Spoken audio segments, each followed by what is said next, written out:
I had the audio off. Welcome back to Goblin Guys. It is the middle route. It's been a crazy, chaotic week of us being off, but I appreciate you joining us. But yes, it was a holiday weekend here in the States, and we are all enjoying some much needed time off away from New York City. None of us are physically in New York City at this point, so I even am though, back. I am oh, back never mind, Tom is by, back. by like Um, 4 hours. but well, we missed you. That's why we needed you back to protect the city. The lucky Tom signal went up pretty early. Um, but yes, this is going to be unfortunately the last group meeting of the middle route as we are approaching the tournament of fortune. I haven't yet to make an official post about this, but after the tournament of fortune this month, the respective groups will be returning to their home cities in which they started out pre-stream. Wall will be going to the Baldur's Gate group with Lucky Tom, and Raziel and Zeminel will be returning to Waterdeep. So we will see how those things unfold after the tournament. But yeah, how are you guys all feeling about that? I'm so glad to be done with these wonderful, hot, creative, funny people. God. We're all Goblin guys in our own right. So just because this group is no longer not going to be adventuring together in the long term doesn't mean they won't see each other again in the short term, or vice versa. Um, yeah, it's good. I just want to say I'm very thankful that you guys trusted me on this chaotic journey and continue to trust me. So we'll see how it goes moving forward. I mean, we got to be pirates. Mm, That was pretty cool. Yeah, that was fun. That's to say, like maybe there's more piracy in your future. You don't know. Both of you, three of you had previous sailing experience, well, and that's Lucky true. Tom knows how to have sex with pirates. So it's it's That's been half of being a pirate is just having sex with pirates. exactly. Um, hmm but yes, welcome back. Before we get into the recap, we are going to do our icebreaker that I mentioned prior to us streaming. We're going to do a kiss, marry, kill of each of you are going to go around the stream and talk about of your three other compatriots. Who would you kiss? Who would you marry? And who would you kill? Why are you going for the PG version? Because I don't want to get docked on YouTube. Oh, Kiss Mary unalive. Kiss, marry, unalive. oh God. I know. So who wants to start? Well, I do generally want to know, are we saying kiss or kiss? We're saying kiss. Okay, because that's a different answer. Yeah. Oh, Raziel's a bad kisser, but a good kisser. Yeah. Who wants to go first? oh, I know mine. Go for it. I would. Zeminel would kiss Wall, marry Raziel, and kill Tom. Wow. Tom, do you have anything in response to that? Do you want to go next?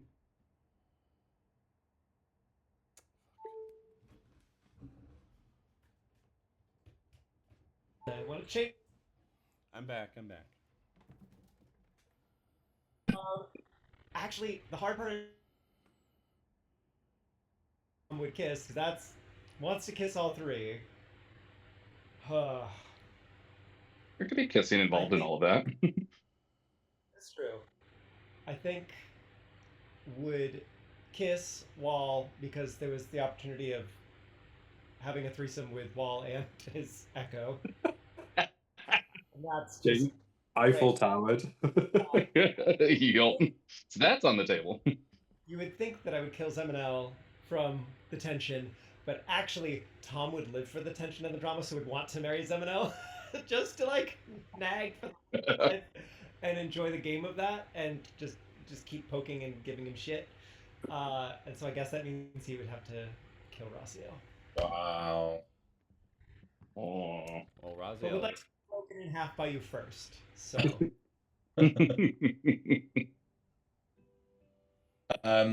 Raziel would still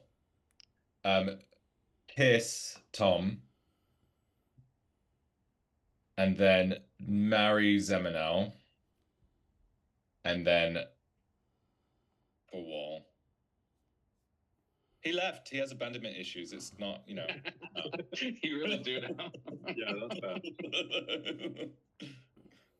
Totally fair. Honestly, I would, or not I, sorry, Wall would, I'm gonna say definitely, I was gonna say kiss Zamanel. It'd be lovely. I think fuck Lucky Tom.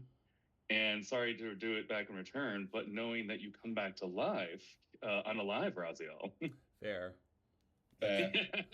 That's Yeah. thinking with shadows. It's like, oh, you'll come back, and then we can fuck afterwards. Kiss. Yeah, Kiss. Don't forget kiss.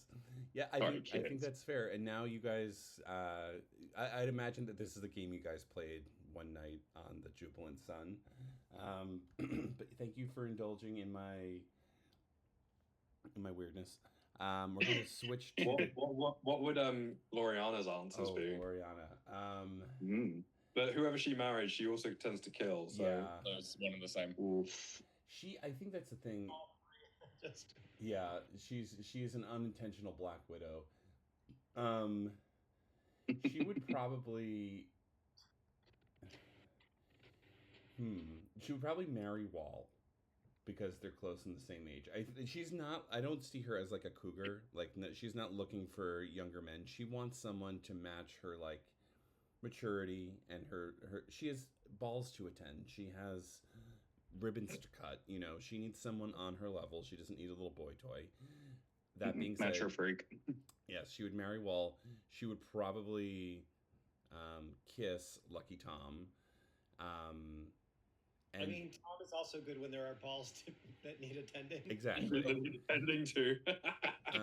But she wouldn't kill Raziel and Zeminel. She would just adopt them because she already has, basically. Huge. And because she knows that she wouldn't want her to fly. But yes, speaking of Gloriana and the rest of your crew, I'm going to switch to the virtual table. So as you can see, last we left, you all had been captured by Rinna Quickcoin, leader of the Gilded, one of the 3 pirate armadas of the Sea of Fallen Stars.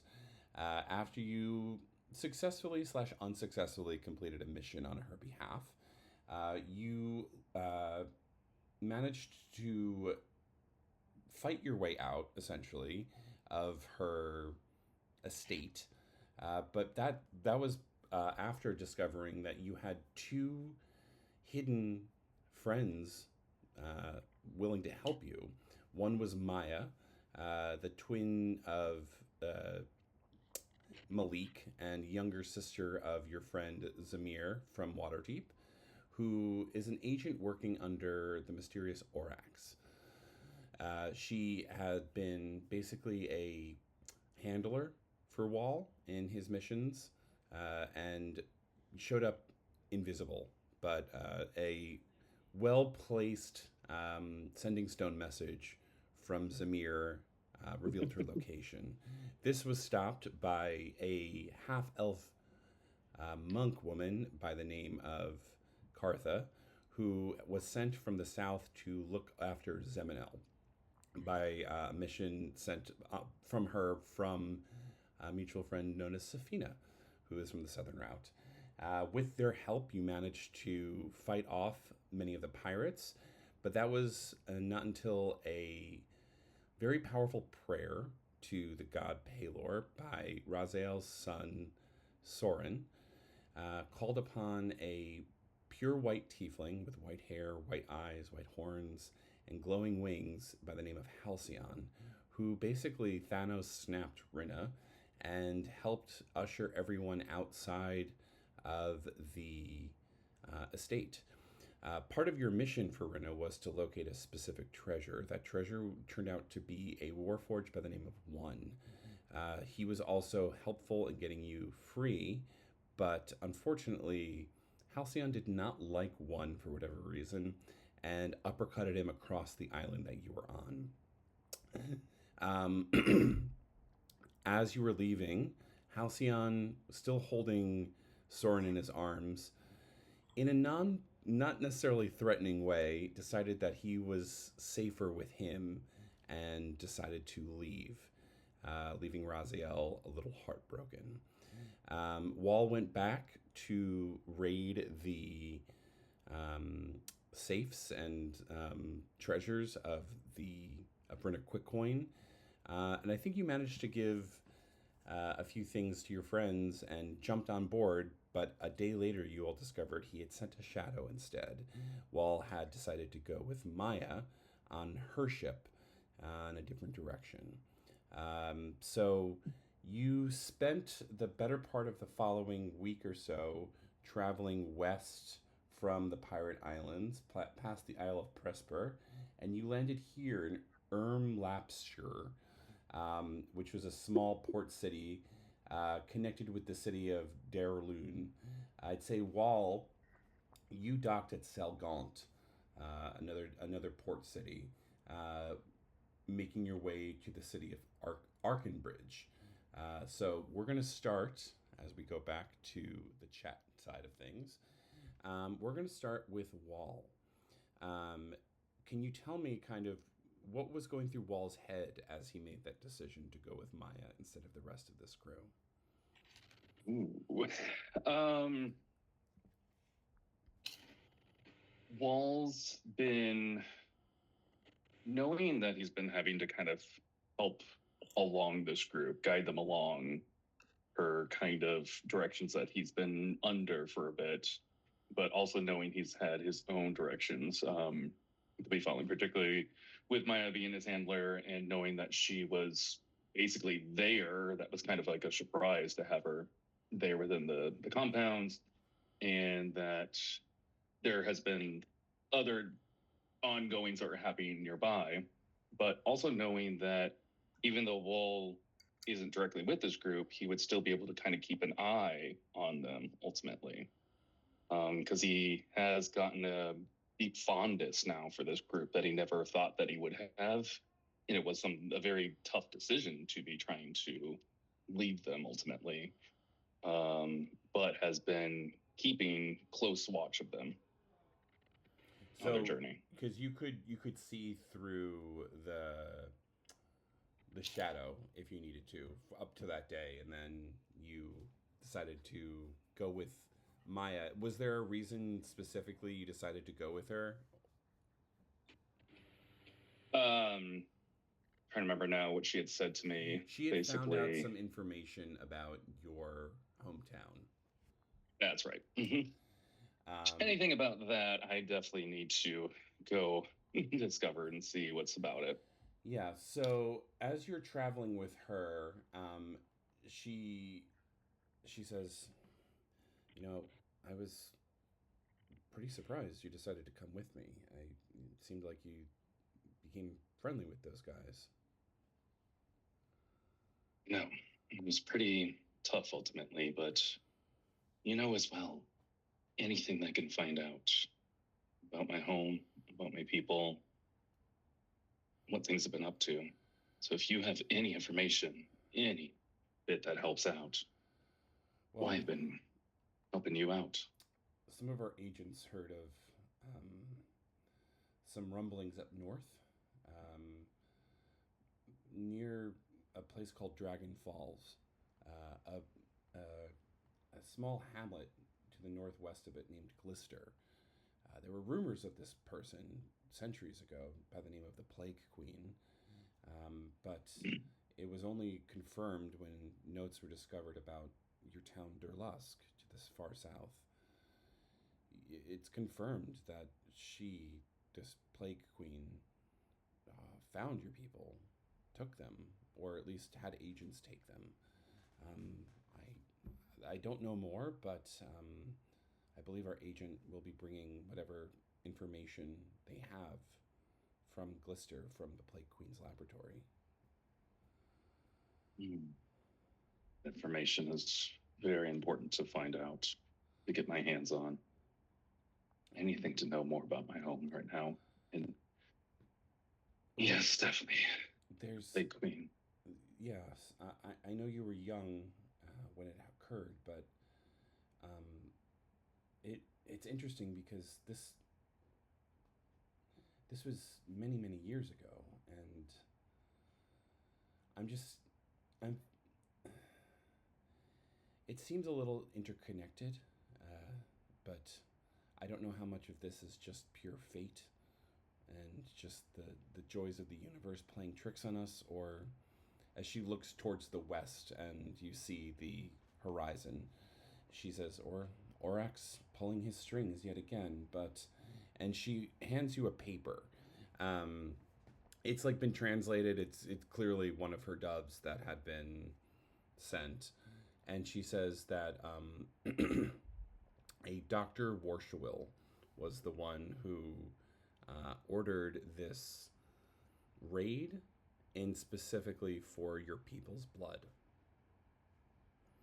And she says, I don't know what this means, if there's something special about your blood, but um, it's not really my place. But it seems as though it's not over because, and she points to a line lower on the paper and she says, her lab had been visited by someone around 50 years ago, 40, 50 years ago, it looks like, a Dr. Halivaster Quilborn. Um, these are just copies of notes that was made, so we don't know the connection between these two, but he seems to know about her and her machinations from back in the day. But I guess be careful around vampires, as she kind of tries to make a joke about it, and she feels a little awkward. Um, yeah. Well, it's making this completely awkward for her right now. She says, so,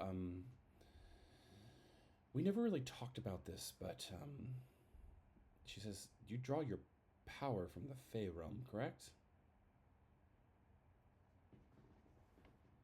Correct. We've been with each other, known each other for quite a bit, so you are to know this a bit more. Just But yes, be careful. I know that we're coming up to Selgunt. Information states that the Court of Seasons has been in tumult as recently. If they smell any sort of fey power on you, you may be targeted. So I can move unimpeded with my invisibility, but we need to just get to Arkenbridge as soon as possible. There's a gondola system that should be able to take us to the desert. No problem. Or at least that's what my reports say. within the report. And how far would Wall know this is getting all to the city of Shade, right? Or... Yes. So I'm gonna go back to this. So if you guys are on, if you guys are on this, the actual virtual tabletop, you can see that there's Selagant right here. Let me try. There's your okay. And Arkenbridge is to the west of Selagant. Basically, Arkenbridge will take you up to the Iron Maidens, which is basically a mountain checkpoint slash observatory. And it's basically like a quick travel through the Thunder Peaks into the Desert Mountains. And it's just precarious gondolas that kind of go throughout the mountain ranges to allow people to get to the City of Shade unimpeded. So basically, it's a fast travel system through Arkenbridge. Gotcha. So yeah, you land in Selgaunt, and the minute you land, you see the banners. It is just a red banner with a giant orange-yellow sun, and you see a number of Fey folk, mostly red caps, and some are Eladrin, just kind of patrolling the area. You definitely feel your Fey senses be a little prickly, as you know that this is going to be a little difficult for you. But before we go there, we go back to the other three. The three of you landed in Ermlaspir, and the reason we're not going to talk about that very much is one, I can't say that town name very effectively, but it's also a small port city. But you're going to be moving to the northwest to the city of Darloon. You've all disembarked. I believe Roderick has some mobility now with his ankle now no longer completely broken in half, and Gloriana has an effective fan to at least protect her, will blow people back. Yes, so it took about a day. You took a long rest in Ermlapsphere before you went to Darloon to kind of reassess how to get to the city of Shade. As you arrived in Darloon, what you notice is that there are a large number of refugees from the west.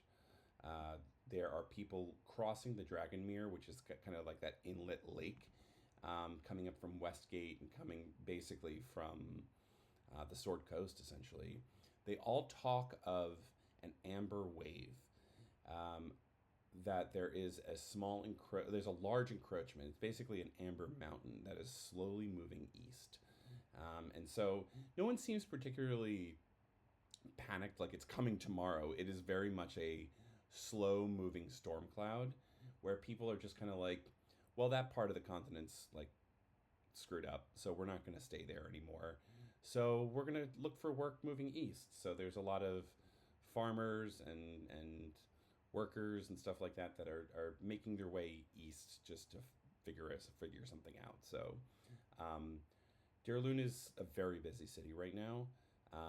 It probably could hold max 200, 300 people. Well over 1,000 people are here. So it's more of a trade hub at this point. But yeah, what would you guys like to do? Is Cartha still with us? Cartha is still with you, yes. Okay. I would probably say that like on the journey, certainly like the tail end of it, I would have just been like grilling her for any information on Safina, like how she is. Does she seem well? Is she eating enough? Like, Cartha kind of looks and she's like, well, yeah, she seems fine. She's kind of a little standoffish. I mean, you guys kind of almost killed me the last time, so forgive me for not really wanting to get close to her, but well, you started it. True, but I know when to pick my battles and I know when to run from them. But yes, to your question, she seems fine. She seems to be eating.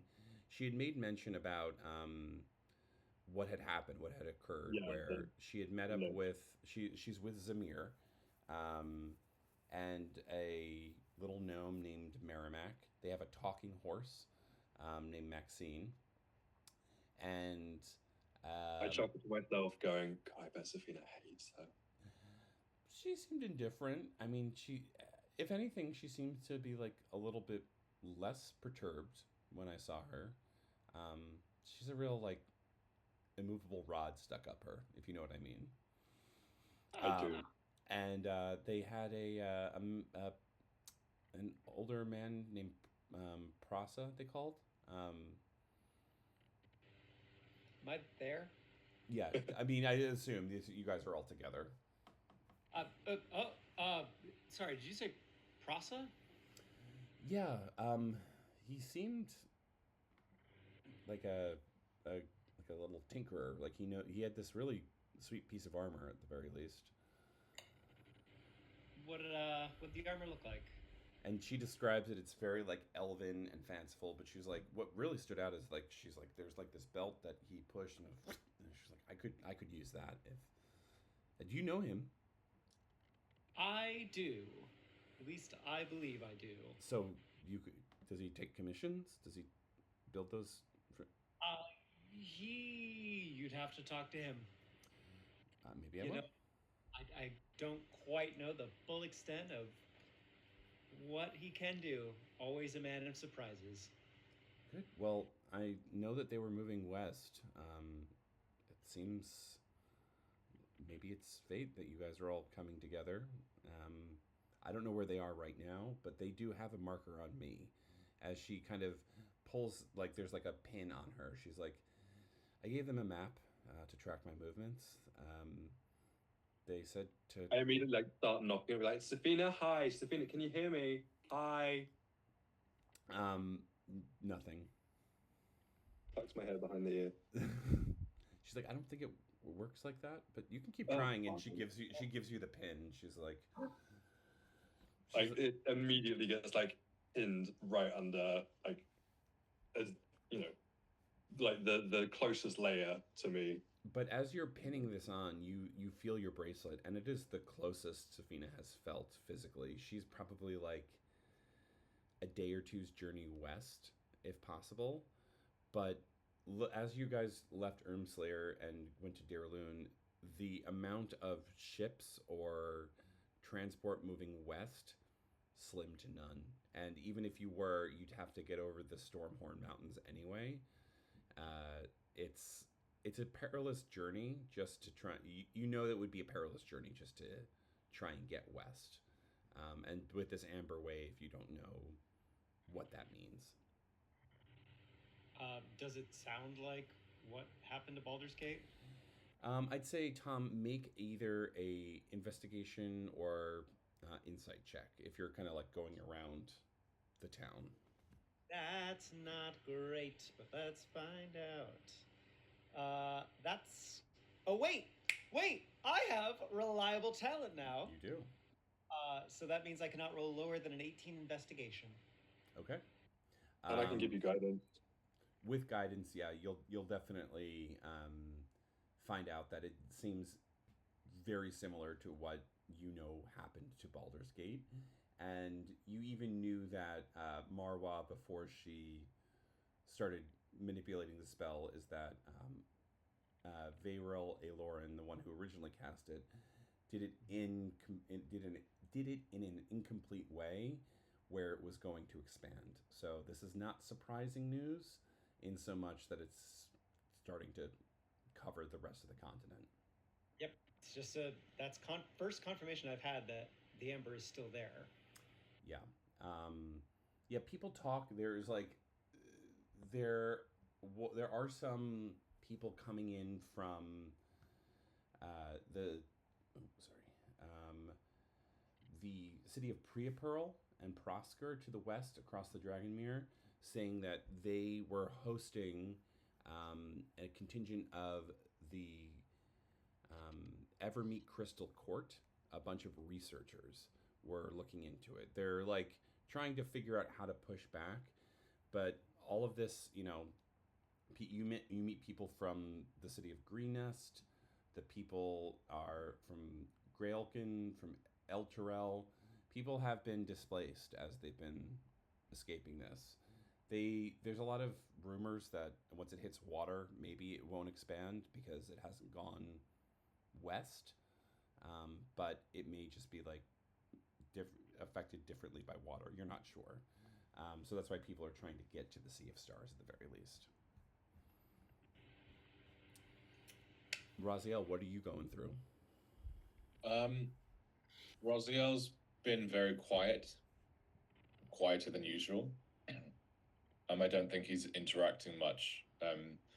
If we've just landed, he would probably try and see if there's a temple to Selune.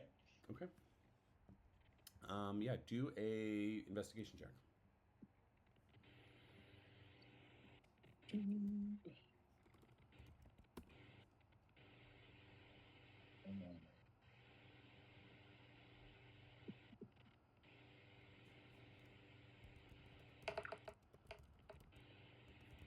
That's an 8. You don't find a temple per se. You do find a few worshippers. It's more of like, hey, let's sit down and do some Bible study before we move on. So you find a few like people who worship Selune with they have some what they call moon water, which is just moon water that was blessed by the full moon as they kind of pray and throw it on themselves. But yeah, they acknowledge your existence and they say, please, brother, sit with us. So yeah, I will sit with them and take the moon water and I'm going to ask Selune for guidance. He's feeling very... he's failed his son multiple times. So he's not feeling good about himself. Yeah, I'd say you can make a religion check if you'd like. To see how much you failed your son. Yeah.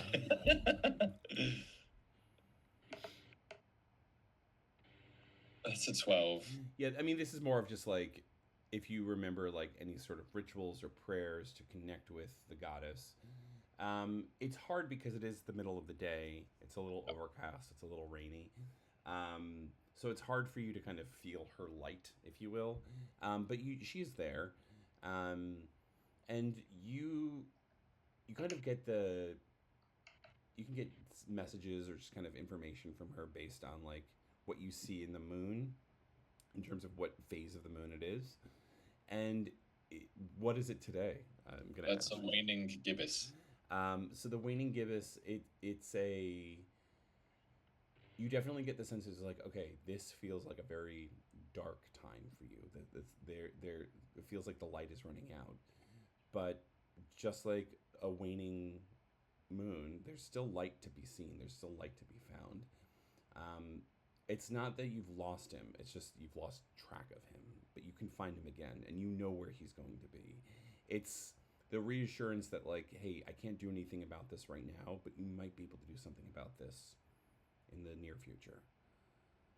And it gives you a bit of hope, if you will, but it still doesn't change the fact that when you see that waning gibbous in your mind, it's like there's still darkness there. I don't know where he is. I don't know who he's with. I don't know who this Halcyon person is. And it gives you pause at the very least. But at that point, Gloriana kind of comes up and she says, Raziel, we have potable water with us. You don't need to drink this. I just learned what potable meant, by the way. Wait, Raziel or Mike? Both. He just goes, not now. Okay. Well, the crew is meeting at a tavern nearby. She points over, and you can see it's called the Western Sun. It's on the western edge of the city. Come when you're ready. I believe that I've trying to convince Roderick to show us how he can dance now that his foot is now healed. So it'll be something worth seeing. As she pats your head and walks off. Anything else? That's it. All right. So yes, there's basically a lot has been taken from this particular city. There's Grady's full stock shop, which is not as fully stocked as it probably would normally be. And then there's the Western Sun Bar. Most other places, establishments have been picked clean or are closed at this point because of the number of people coming through here. Great for the town, not so great for travelers. So you can stop in the shop, or you can get to the bar if you'd like. I would stop in the shop. Yeah, I'll stop in the shop, see what's available. All right. All is now, but The shop, as the name suggests, Grady's Full Stock Shop is run by Grady, a human, dark skin, white hair, in his 50s. He's like, "Welcome. Got a few things for sale." As he's just trying to pull stuff from the back and put it up front to show like he's not leaving any spots. But we'll be closing in about an hour or so, so please make haste. And Tom, you see him hang up this. Some robes behind the counter. There's some nice stuff here. And he says, "Yeah, trading post. Good things come through here all the time. Don't stay long, but we got a lot of interested parties. So if you got anything, just let me know." And he goes back to restocking. There are 2 potions of greater healing for sale. There are 2 robes, seem magical. And in a locked case behind the counter, there is a belt. I would ask about the robes. So there's one. Both are reddish robes. One, as you get close, it's pretty easy to tell. This is a robe of summer. Basically, you have protection against cold for 200 gold. The other one is also red, but covered in eyes, which is a little disconcerting. You're not sure what this is. Can I ask him what? He's like, yes, I think that's, I mean, I don't know exactly. I've just been calling it a robe of eyes. It's magical, I think. And above table, basically, I will read the description once I open it up. Are the eyes blinking? Every once in a while, it seems as though they are. This robe is adorned with eye-like patterns. While you wear the robe, you gain the following benefits. The robe lets you see in all directions, and you have advantage on wisdom checks that rely on sight. You have dark vision out to a range of 120 feet, and you can see invisible creatures and objects, as well as into the ethereal plane out to a range of 120 feet. The eyes on the robe can't be closed or averted, although you can close or avert your own eyes. You are never considered to be doing so while wearing this robe. A light spell can be cast on the robe, or a daylight spell within 5 feet of the robe causes you to be blinded for 1 minute. At the end of each of your turns, you can make Constitution saving throws, ending the blindness on a success. So basically, it increases your perception, but at a cost. Interesting. Also, it's a little creepy looking.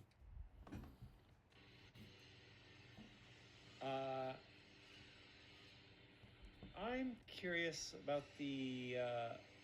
How much is that going for, that robe? The robe of robe of eyes is 3,000 gold. Okay. I would take the robe of warmth. The robe of warmth, the robe of summer is 200 gold. I will happily pay 200 gold for that. Okay. What's I'm going gonna on with the ask belt? about the belt. The belt? Yeah. Yeah, because I'm in there as well. So I'm going to ask about the belt in the case. That is a belt of dwarven kind. I'm going to read the description once it pops up. While wearing this belt, you gain the following benefits. Your Constitution score increases by 2 to a maximum of 20. You have advantage on charisma persuasion checks made to interact specifically with dwarves. In addition, while you are attuned to the belt, you have a 50% chance each day at dawn of growing a full beard if you're capable of growing one, or visibly thicker beard. I will allow anyone to grow a beard, not just if you're capable of. If you aren't a dwarf, you gain the following additional benefits while wearing the belt. You gain advantage on saving throws against poison and have resistance against poison damage. You have dark vision out to a range of 60 feet, and you can speak, read, and write Dwarvish. It basically turns you into a pseudo-dwarf. I mean, yeah, I would ask how much that's going for. That's 3,500. Okay, well,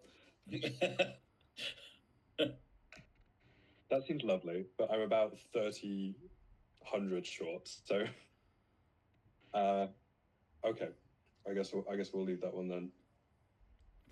He's like, just maybe come back tomorrow. I don't know. We've got a pack up shop. You could tell that he's a little nervous about something. Would the price be lower tomorrow? Make a persuasion check or insight check. Oh, they're both. Oh no, they're not both the same. Insight.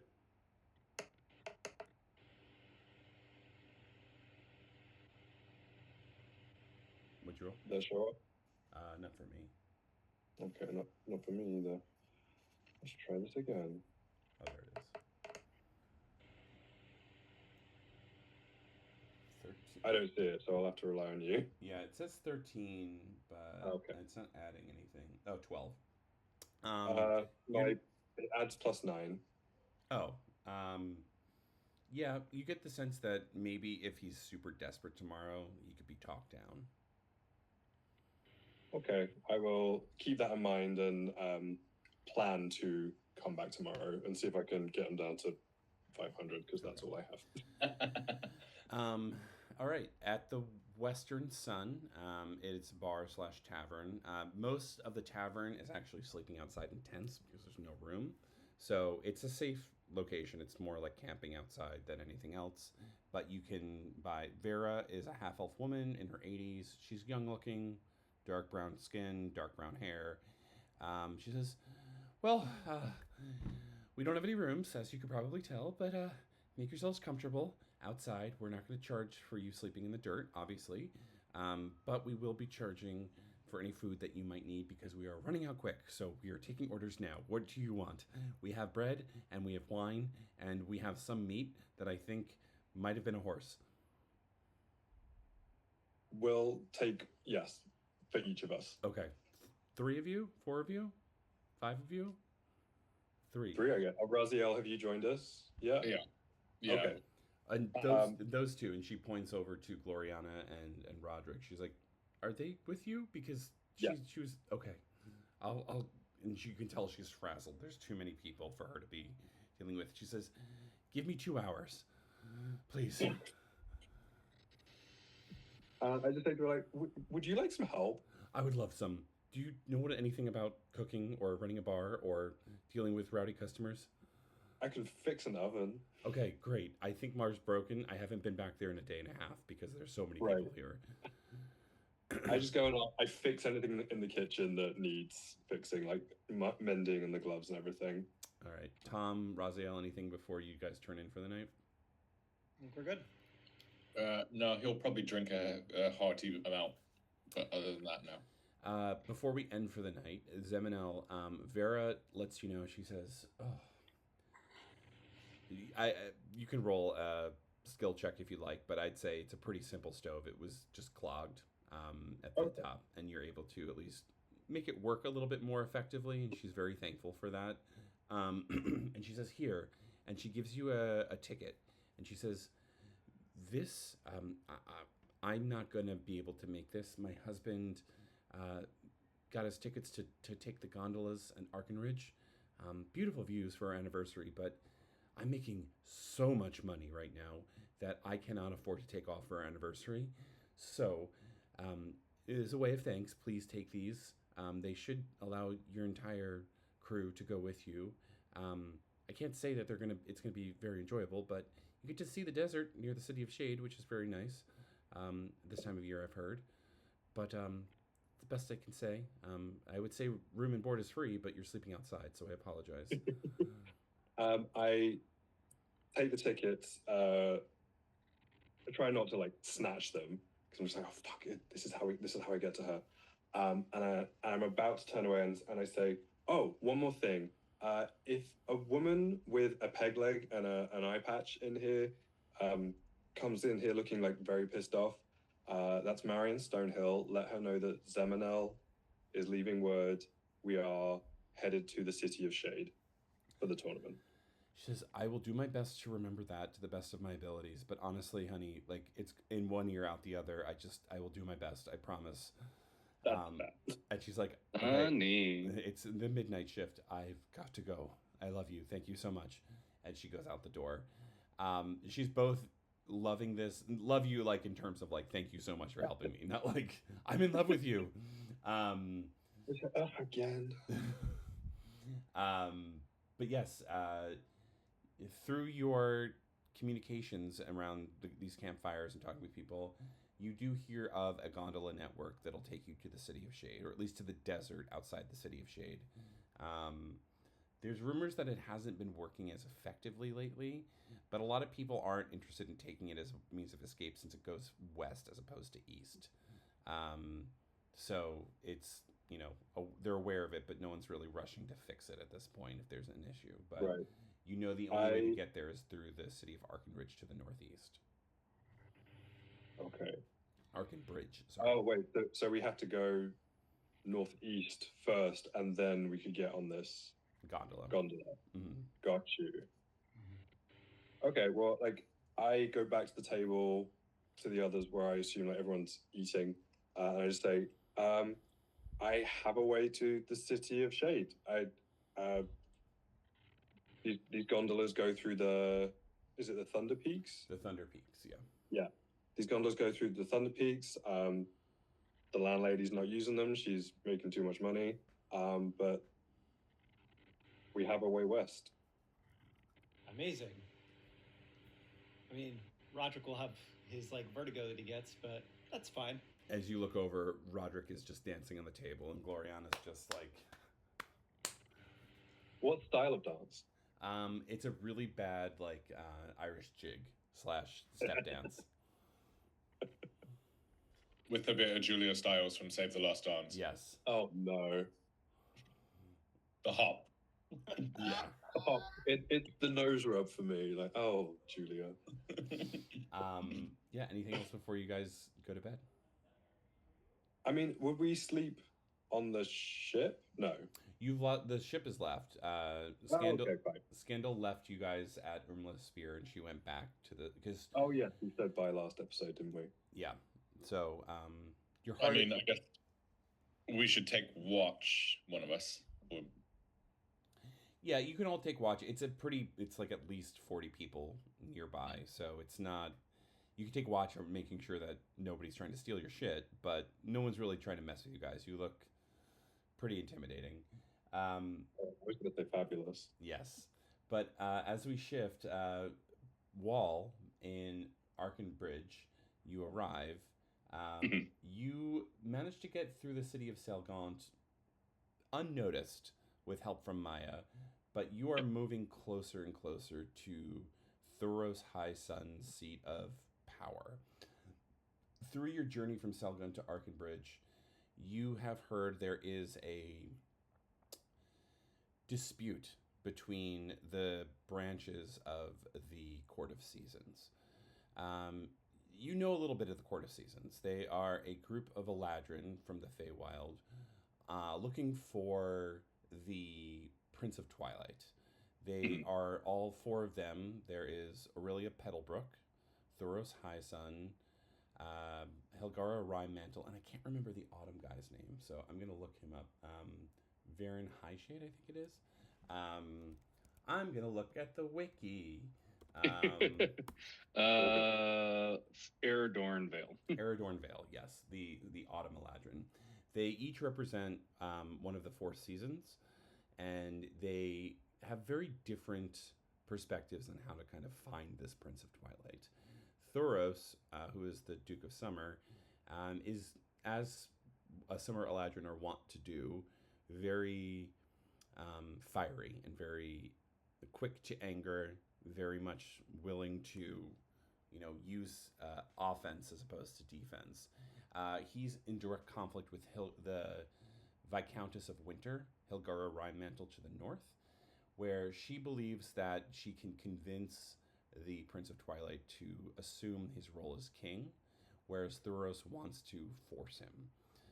And they are sending their respective armies against each other across the Dale Lands, which is like the place to the north. So Hilgara is sending ice trolls south, and Thoros is sending a bunch of red caps north. And it's been a pretty violent battle, if you will, between fey creatures that have forced a lot of people, more refugees, like away from the Dale Lands. It is a mostly uninhabited area except for Myth Draenor, which was an old ruined mystical city from back in the day, which is kind of serving as a point of interest. But a lot of people are trying to avoid the battles. They're not attacking any settlements or like attacking any humans, but it is like fey creatures battling each other within these forests, or people just like, I don't want any part of that, so leave us away, leave us alone. But as you get in, you see Arkenbridge. It is a city mostly of dwarves and dragonborn. It is mostly built into the southeastern side of the Thunder Peaks, and the first thing you see is a massive gondola network that's kind of just like dotting. You see the massive spires. They go up these mountains into the far west. But what you don't see is any gondolas moving.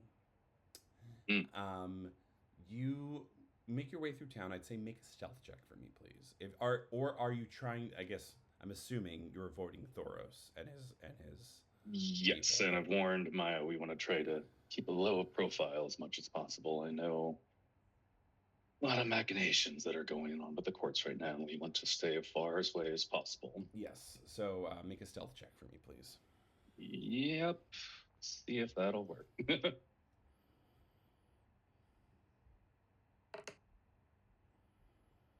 Yeah.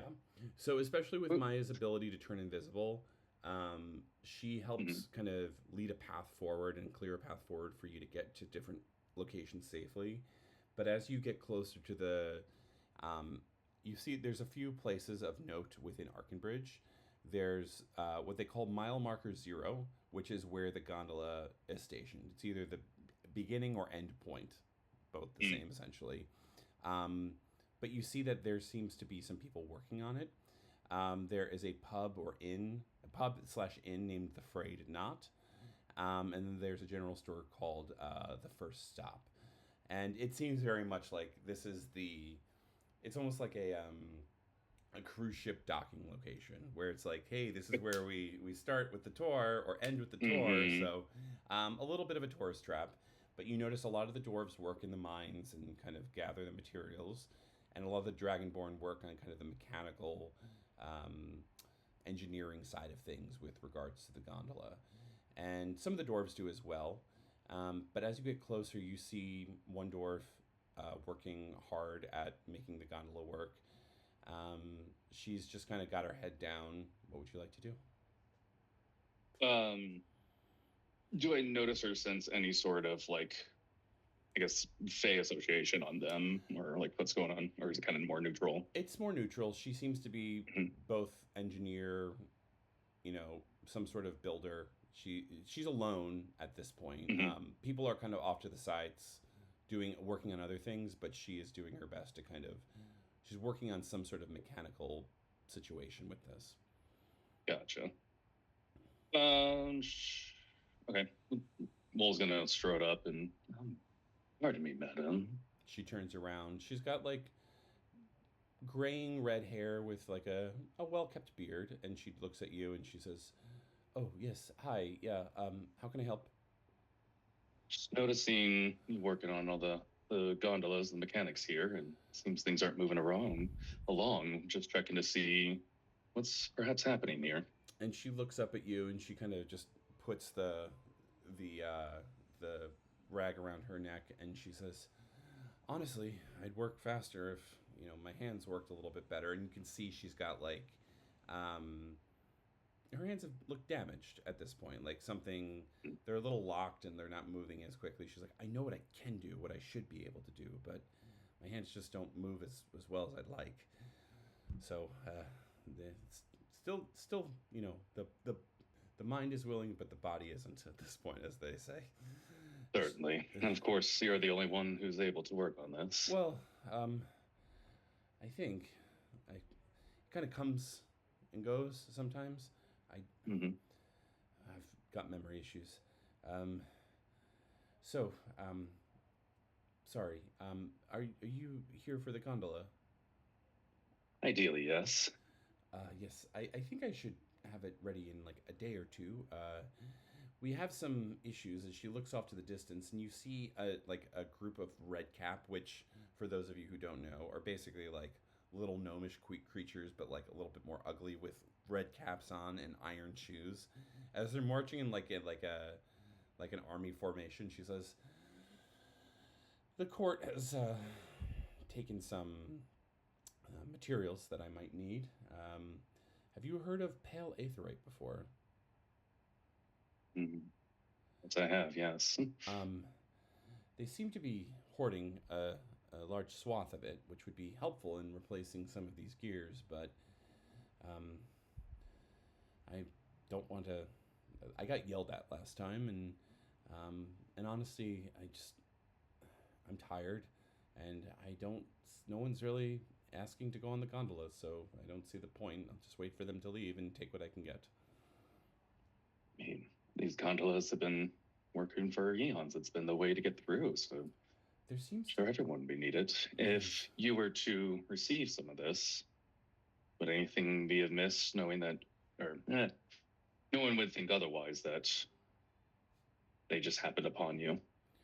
We need to be stealthy, but I'm not afraid to ruffle some feathers, if you know what I mean. And as I do. Wall gives a look to Maya. Maya says, well, Maya is invisible, but you can tell that she is aware. And she says, oh, he's probably coming back for more. Just stand back. As you see this, like, very regal-looking, yellow elven man kind of coming your way in these, like, long, orangish robes. And he says, Miss Magda, do we have any more of that pale aetherite? And she says, let me check, Lord Highsun. As she kind of like makes mention to you all, she kind of just acknowledges that, hey, here's the reason why. She says, I'll be right back. As she's like looking through, and then you're kind of forced with Thoros Highsun standing in front of you. And he says, you young man, you know Aurelia. How fascinating. Could you get a word to her for me, please? Not in always close contact, but I can do what I can try. Well, could you let her know that I'll be using her little soldier here to fight in this war against Hilgara? I know she doesn't like the fighting between us siblings, but Hilgara is making much of a mess, and we need to clean it up, and I understand that she is a pacifist these days, which is ridiculous, and who knows where Arendelle is at this point. So we'll be taking all the help we can get. Thank you so much. As he kind of puts a firm grip on your shoulder and leads you away. You can try and fight it if you'd like. He's not like in a threatening way. He's just like, hey, you're friends with my sister, come with me. Right. I do apologize, sir, but I am needed elsewhere at the moment. Oh, that can wait. Rarely that can has wait. Plans for... Oh, you want to use the gondola? There's so many more things to see up north. There's trees and a ruin. It's great. But mostly we're gonna try and knock some sense into Hilgara and make sure she understands what this family is all about and what her responsibilities are as a member of the Court of Seasons. So, as a friend of Aurelia, you are required to do this, or else I will kill you. I understand your notion on this, but I feel it will delay me in getting to Contest of Champions. No, name of it. Oh, the Tournament of Fortune. The Tournament of Fortune. That betrayer. Yes, we're staying far away from him, and trust me, once we get over these walls, we will have his head. He is not welcome, and I'm surprised you would like to go. And as you've been doing this, more and more red caps have been surrounding you. It is not like a threat, more so as a protection for Thoros, but you're kind of stuck in this at this point, and he just kind of leads you off. Maya, you can tell, is like, where is he taking you? As she's walking with you, and he looks over and he says, oh, I'm glad your friend is coming as well. She seems like a capable folk. Will she be helping in the battle to come? Neither of us will be helping this battle, as I said. Our fate is already entwined. We are needed elsewhere right now. Oh, correct. Before I forget, he goes off. Miss Magda, is there any more of this pale aetherite? And she comes up and she says, no, Mr. Highsun, but, and he says, Magda, we've talked about this. Look, if you're not going to help me here, maybe you can help me on the front lines. And he just kind of grabs her and he like picks her up by like her hair, and he kind of throws her, because he's like 7 feet tall, and he throws her over his shoulder. He's like, well, we've got an engineer now with those trebuchets. We're going to have such a fun war. Come on. As he takes you to his staging tent. And that's where we're going to take a quick break. Okay. And I need to also plug in my computer. So we will be right back. Would you have hands in your animal forms? Oh, I don't know. Can we reset? Because we were on mute for a little bit of it, so I apologize. Sure thing. We are So back. This is cut. This is where I'm going to cut for the actual YouTube. Welcome back. So yes, last we left these boys off, they're converging on Arkenbridge, and the group in Darloon to the southwest are waking up, and Zeminel is going to be going to the shop to try and persuade Grady to give him dwarven belt of dwarven kind. We've got what, 500 gold? You said. Yes. So I walk in, hands on the table. It's like, Grady, darling. I sense you're in somewhat of a rush. This is all I have, and I lay out 523. Lucky Tom has given me back the Hat of Vermin as well. I was like, I don't know if there's any use for this for you, but this is what it does. And Raziel can throw in some alchemist fire if that will sweeten the deal. Yeah, this is gonna knock it down. Knock down the actual price DC check. So this will be a persuasion check for you, or you can do intimidation if you really want to fuck with him. What's higher? Oh, they're both a +1, so I'm gonna be nice and go with persuasion. I will guide you. Thank you. I find this laughable as Tom has a +11 to persuasion. Sometimes you have to let the chicks leave the nest. Fly. Yeah, I'm guiding. I'm offering a little like, no, stand your ground. Stand your ground. You're doing great. Okay, so 16 and then a +2, 18. So that's 500 gold plus Yeah. a Hat of Vermin plus Yes. some alchemist fire. Yeah. He hems and he haws. Nothing else to sweeten the deal? Nothing expensive, worthy? In terms of what I have on me,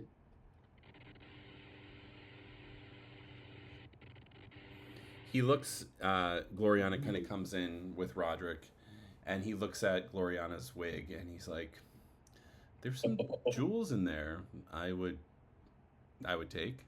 She says, oh, no, definitely not. I would be bald. my lady, I could make you a new wig. Out of what, wood? I mean, we are about to be in a tournament. You might need a helmet. My hair always gets so messy whenever I wear a helmet.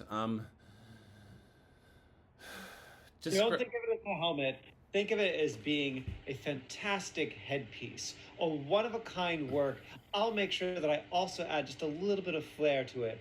You know, I really think that everyone's going to be showing up with a wig. You're the one who's going to actually understand the assignment. And I think we can even show off that it's something on theme, something to do with fate. And I'd like to make a persuasion check on Gloriana. Please. If possible. That's an 11 on the die, so a 22. She says, you know, Tom, you were always so fashion forward, and I never told you that on the boat, so I appreciate your perspective. Yes. And she takes the wig off and places it, and this is the first time any of you have seen her without it. She's like, I'm just one of the boys now. As you can see, she's got like, you know, graying, patchy hair, but it's well kept, and it's like in a bit of a bun in the back. She's far from her glorious days, Gloriana days.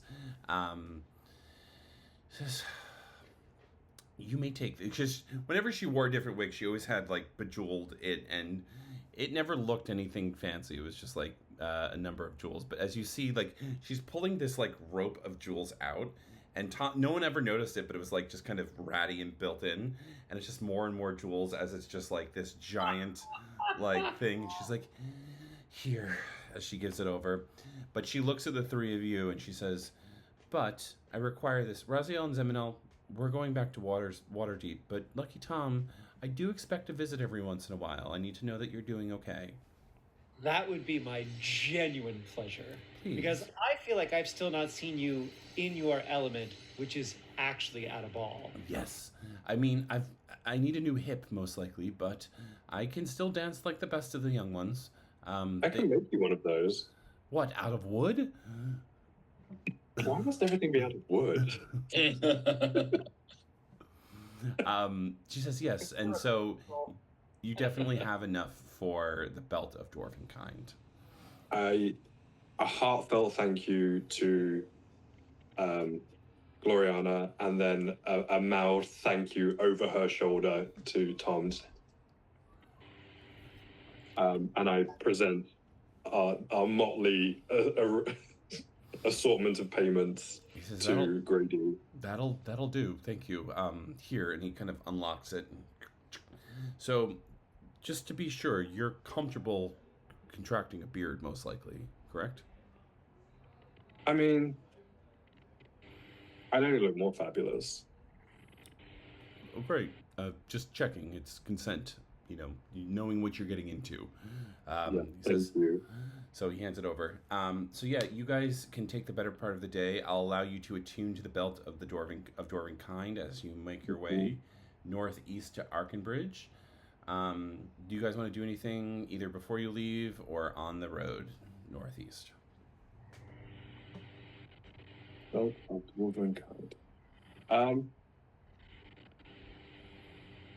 I guess I would probably be, a little bit like sheepdogging everyone a little bit, because it's kind of, although it's how we get back to Safina, it is technically the wrong way, even though it's only for a day. So it's kind of a weird mix of excitement and, okay, but we're going the wrong way, but also it is technically the right way, and just sort of like shepherding people and like to keep pace throughout the day and trying not to be too annoying about it, but the only one who's struggling to keep up is Roderick. He's still got a nasty hangover from the night before. But Tom, are you going to give him a shoulder to help walk? Sure. And he's Why not? What did I do last night? I promise you, it was all in good fun. I mean, at least till I went to bed. I think I went to bed around 2, and you were still going. So. What didn't he do? Oh, did I? And he just kind of, oh god. I'll tap him on the back and cast guidance. Thank you. As he just, he's able to projectile vomit at this point into. The casual bomb. He leans over to you, Tom, and he says, "You know, it's just I'm happy that I'm able to walk properly now. I want to get into some scrapes. You know, I want to help protect you. This has been really fun, and I know I shouldn't be saying this, but I liked kind of going on an adventure with you." I would like to say that every day is an adventure with you, but I think this has been a little bit even beyond our most adventurous times in Baldur's Gate. He looks back at Kartha and he says, "She mentioned Prasa, right? Is that our Prasa, right?" I mean, from the armor, I would guess so. And he looks, he mentions, he's like, "You know that there's Court of Seasons people up north where we're going, right? Should we be worried? Like, they saw us with Prasa when they're looking for that armor, right?" I mean, if anybody's going to be pulling something over them, it's probably Prasa. So, I don't know why we need to be worried. We're not with Prasa. We're not, but I think Thoros knows my face at the very least. I mean, I did serve on the City Watch with them, or at least on behalf of them. I've got a guy's kit. Do you think you could help? Yeah. What? I mean, I know you like my face the way it is, but sure, but I would also like it if we shave. I know, I love the beard, but what if we shave that, gave you an eye patch? Oh, you know, you've already got a cane now. That's different. You're walking differently. Yeah, maybe I could develop a whole new persona, like Roddy. Yeah, that one too. Oh, okay, I'll work on an accent. So roll a performance check with the disguise kit to see if you're able to effectively create a good disguise for him. Ooh, boy, I do not have reliable talent in performance, and so that's a total of 6. I mean, you get an eye patch. Gloriana kind of helps out with some like makeup skills, and she's like, "Oh, Roddy, this isn't gonna work, is it?" Says, Could I like see this failing and help like craft something maybe? Yeah, you can create some sort of helmet if you'd like out of wood. Does he pick up an accent from Ermslurp? Let's say based on my abilities, no. It's gonna be a bad Cockney accent. Also kind of great. The fact that Roderick really can't do one would be really... He's like, "Oi, my name is Roddy." That works, right? So yeah. Tom fully encourages it. It's like, yeah, that's great. That's so good. Did you ever study acting? Yeah. I want to hear this every day. He knows that you're fucking with him, and he's like, "I'm trying, okay? I'm trying." You guys make it to Arkin Ridge. It is a town fully occupied by the Summer Court, or the Summer Branch of the Court of Seasons. You see a number of Summer Eladrin, many Redcap, which is very disconcerting because they're just kind of like disrupting the local populace and just kind of like being present, kind of porting around. The Redcaps are the ones kind of doing the most disruption. They're marked by their giant iron boots that they wear as a form of protection / imprisonment, so that they can't go far very fast. They tend to kick things when they're frustrated, so you see a lot of dents in like fountains and houses and roads. But they're just kind of like curmudgeon-y, like little David the Gnomes type of people. But yeah, you get there. You see the gondola network pretty prominently. The caravan you're with continues to the east to Port City, just kind of leaving you behind. So the 5 of you are there. What would you like to do? I mean, I'm heading straight for like gondola, and this is why we're here. You know, head west. Get to it. Yeah. Anything else for anyone else? I think I would just be checking in on Raziel and seeing how he's doing. Raziel? I think at this point he's just needing to get to the Tournament of Fortune and see Soren again. So he's just gonna want to go ahead. All right. Yeah, you guys make your way to the gondola station. There's a foreman there, a Dragonborn, Bronze. As he looks around, he's like, "Where is she? Oh, this isn't good. Hello. Hi. How can I help?" Hi, we need to take a gondola west, and I present the tickets that the landlady of the pub gave us. Oh, yes. I would love to honor these, but our gondola is out of service right now, and our head engineer is missing. You haven't seen... Okay, well, great. I'm really good at fixing things, so perhaps I could help you, and we could be on our way? That would be lovely. Here, and he opens up the kind of the station area where they keep tools. Yeah, there's a bunch of well-kept tools here. Use everything that you could potentially need. Right. I like the tunnel vision, like really kind of sets in. I'm like, great thing to do, thing to fix. One task. Would Zem recognize the tools? I would say he would if he was actually like intentionally looking to understand that these are Magda's tools. Right. There's a familiarity with it in terms of just like it's very well organized and everything has a place. But you've seen other people organize their tools in a haphazard way, but also in a very organized way. So it's not like it's Magda. But yeah, the as the two of you watch Zeminel kind of get into his focus, the gloves kind of start to itch a bit as you're like, okay, that's Dad kind of reaching out to me, and you start doing your motions of kind of checking.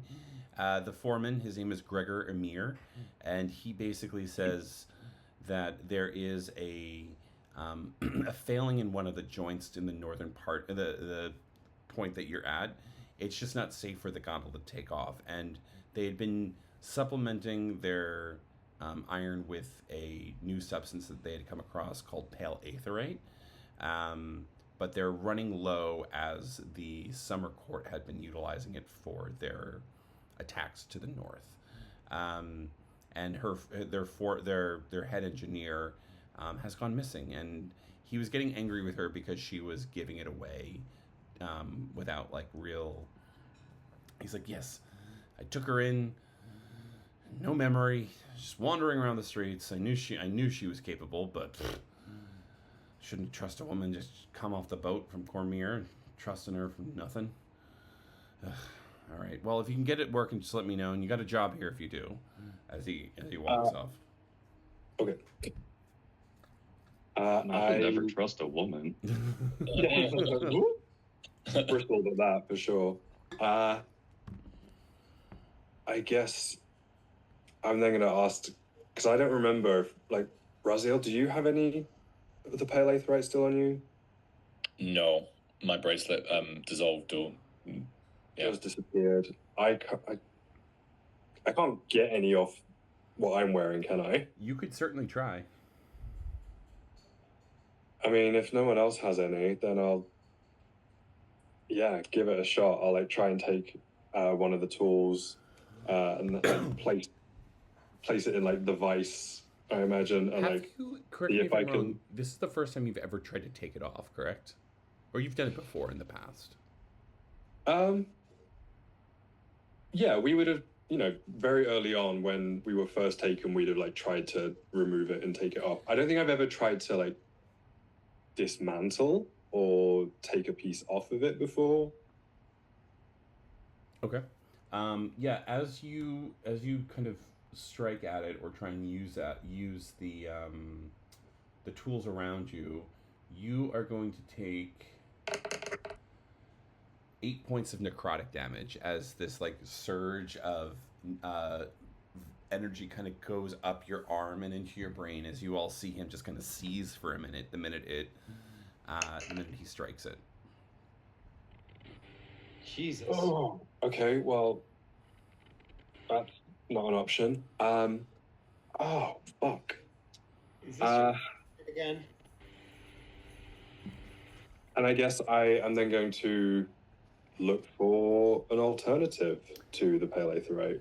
For they were fixing it with something else before. They're supplanting it with like basic iron and metals, but it's not sufficient. It keeps wearing away, and that the pale aetherite seems to have been the most effective, longer lasting. That this gondola network has been around for like almost a century, so it's falling apart, and this is the most effective way. A few people come by. They're looking. They're like, wait. What? I have an idea. Raziel. Mm-hmm. Oh wait, that's another character. I didn't have an immovable rod, do I? No. I gave you something else. I have a rope of climbing. Mean. That's gonna help. Fuck.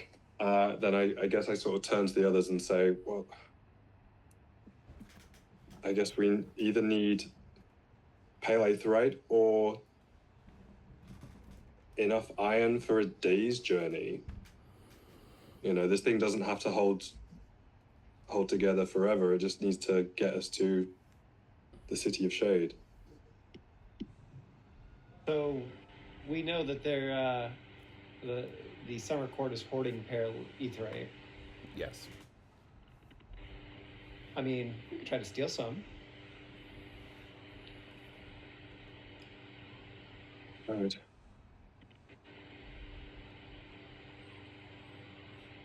You can see their camp not that far from you, and they're allowing people to kind of come walk through it and everything, but it's not, hard to see and hard to get to. Okay. The aetherite itself is not hard to get to, or the camp is? You're not.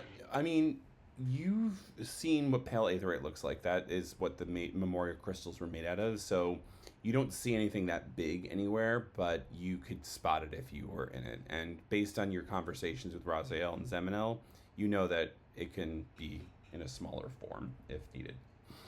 So And like about like how much do we need? Is it sort of like a pin or a rod or? you'll need like at least like 50 pounds of it.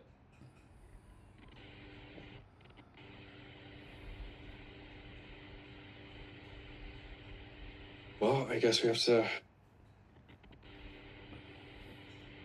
Time to steal. Time to steal. In the meantime, Wall, Lead the way. you Yeah. are in the camp of the summer court, and Thoros is busy trying to like. It's as if you're like a dandy is the main general, and he's like holding up different shirts against your complexion. He's just like, no, this won't look good in battle. You're too pale for that. No, purple might be your color, but we need more reds and oranges. You're definitely an autumn. Okay, I'll be right back. As Maya is sitting there with Magda, and they're both kind of like, we're all sitting there on a bench, and Maya's like, so are we trying to get out of here? And you know that the tent that you're in is surrounded by Red Cap at this point. What should we do, Wall? We could try and go north to High Moon and try and get through the battle. Try and be dissenters, but they might chase us down. I don't know. So I think that would be disastrous for us to do that. Do I notice to see the stockpile of pale aetheryte? Yeah, either in this area or on our way to it. It's in a cabin not too far from where you are. They've been just kind of like hoarding it and turning it into knives and weapons and stuff like that. But they still have a good stockpile. Yeah. I feel like our best plan of action is to try to get some of that pale aetheryte over with Magda back down to the boats and get out of here. How quick can those gondolas escape? You know, there's a secret that kind of came across. You want to cause a bit of a distraction? We can definitely cause some distraction. And just, the Fae, you're not easily swayed by typical distractions we can cause. I have an untypical distraction. As she pulls out this little black crystal in a glass vial. You throw this at any pale aetheryte and it's going to explode. Any? Maybe not near the big stockpile we might need, but it'll definitely cause some disruption. Yeah, we definitely need that stockpile for sure. You definitely cause a distraction with this. I'm sure most of the red caps probably have a little bit of it on them. Yeah. But yes, I'm not that great at throwing, but you or your friend here could probably try. As you see, she's like, her hands are still like a little like mangled. Very. Yeah. Very. But if I know of a friend who has gloves for his hands to help him tinker with things as well. Oh, I would love those. That would be very helpful. Done quite amazing things with them for sure. Saw him once craft new armor for himself with it. I'd love to meet this man. He seems like a capable young man. Very capable and fine man, indeed. Maya's like, I thought you were done with them. What are you talking about? I've still been I'm sorry, there's an ice cream truck going by. It's very, near. Arkenbridge is very common for its ice cream. It is. It's how you keep the troops on side. Yes. Thoros is just outside playing his lute as he's walking by, giving all the red caps ice cream. Yep. I've been keeping an eye on them. I know they're not too terribly far off, but you know how fate is. Fickle. Fickle, indeed. How about this? Maybe you can get Magda back to the gondola, and I'll do my best with the distraction? Or would you like to cause the distraction? I think I can cause a little bit of mischief for now. You're able to bring her back to the gondola. I think I can do that. Mm-hmm. All right. So, Wall, what are you planning on doing? Let me look at what I've got. Yeah, already we can tell the Fae looks beyond a lot of glamours and illusions of Yes. her. Not necessarily able to violently.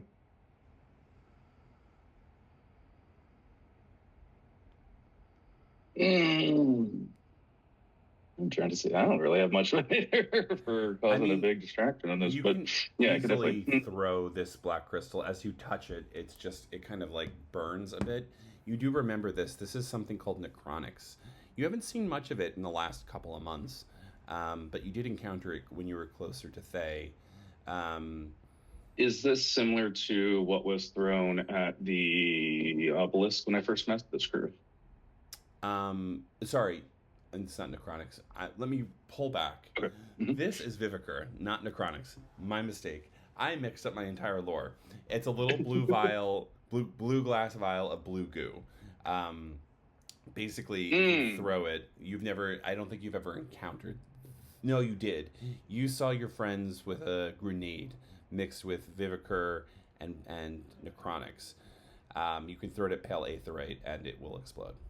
We also talked about this with one. Yes. Yeah, because he had the blue blood happening. Magda's just like, she's not really sure where she got it. It's always on her person. But yes, she offers it up, and yeah, you can easily throw it. It'll just explode on any small pale aetherite. Gotcha. So yes, if you're able to get Magda down, I will make my way to that stash, grab more of the pale aetherite, and make it. I'm able to go some long distances, as you know. Yeah. All right. So they sneak out of the tent pretty easily. They say that they're going to go back and get more pale aetherite for Thuros, and the Redcaps, as intelligent as intimidating as they are, they're not very intelligent, and they kind of let them slip by. But yes, I'd like you to, if you're going to throw it at some pale aetherite, I'd like you to just make a dexterity check, if you would. Gotcha. Yep. Let me go ahead and do that. That's just a straight dex throw. Yes, please. Not my best, but we will see. Oh, there we go.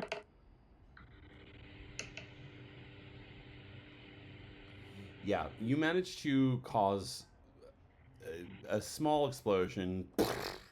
As it causes enough chaos for you to run into the keep. Are you all seeing the mountain pathway that I have on the screen? Yeah. Yes? Yes. All right. So, this is where we come. Tom, Raziel, and Zamanel, you see this explosion as a handful of redcaps, Thuros Hyson in the back, and some fire newt warriors appear out of nowhere, kind of summoned by Thuros. In the back, you do notice Magda Forgehand, Zamanel. It is surprising. She makes eye contact with you, but there is no recognition. At this point, I'd like you all to roll initiative. Wait, she doesn't recognize me? She doesn't make any like acknowledgement towards you. I write that off to the big bone mask that I'm wearing. Okay. Initiative. Yes.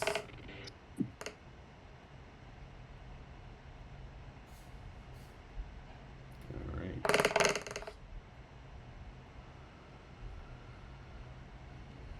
Six for me. All right. Lucky Tom. That was with initiative too. I mean, with advantage. Lucky Tom. 15. I'm not doing my rolls, which is very annoying. You can just tell me what you did. Well, that's what I mean. Is I'm not seeing them. I'm seeing them. That's all that matters. Oh, great, fine. Wait, you get 12 or 5? Whichever one was first. I think it was 12. All Okay. right. And we're going to start combat.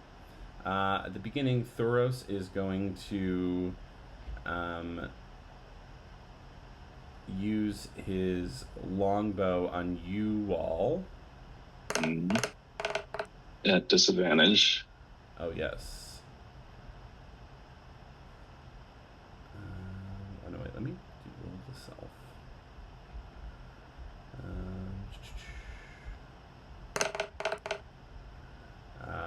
He lost. That was a 10. Up next is Lucky Tom.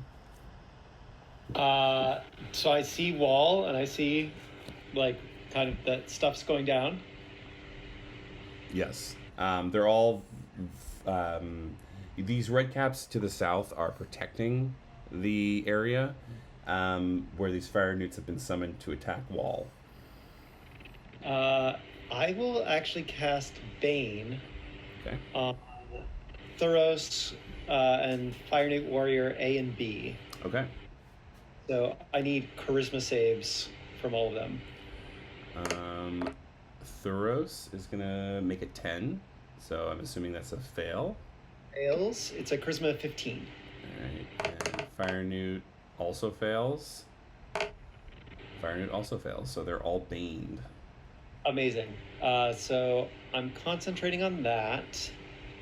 And you know what? I will bonus action Evil Eye Thoros as well. Okay. So I have a feeling that's going to be the main person I want to fuck with if need be. All right. Zeminel, your turn. Oh, I'm assuming, Tom, do you want to move or anything? I will scoot. No, I'm not going to. I'm going to stay right where I am. Zeminel, your turn. With my... How much movement do I have? 30. With my 30 feet of movement and a Misty Step as a bonus action, could I get to right next to Magda? Yes, very easily. Great. So I'm going to do that, place myself between her and this red cap D, and as I then, for my action, do Shocking Grasp on red cap D. Okay. So that's...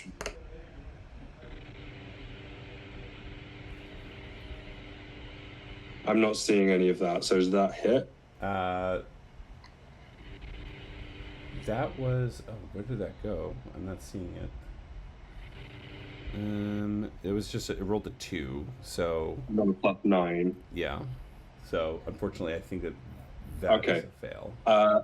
As I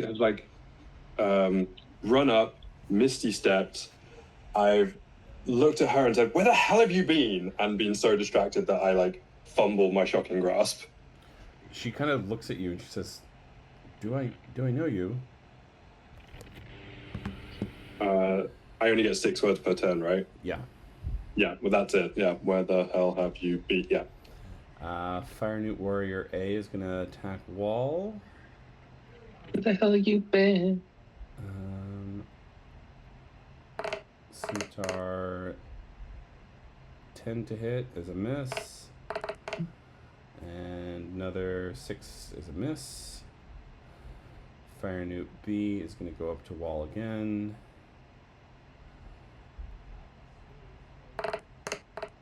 That is a 11 is going to miss. Mm-hmm. And a 14, I'm assuming, misses. Right.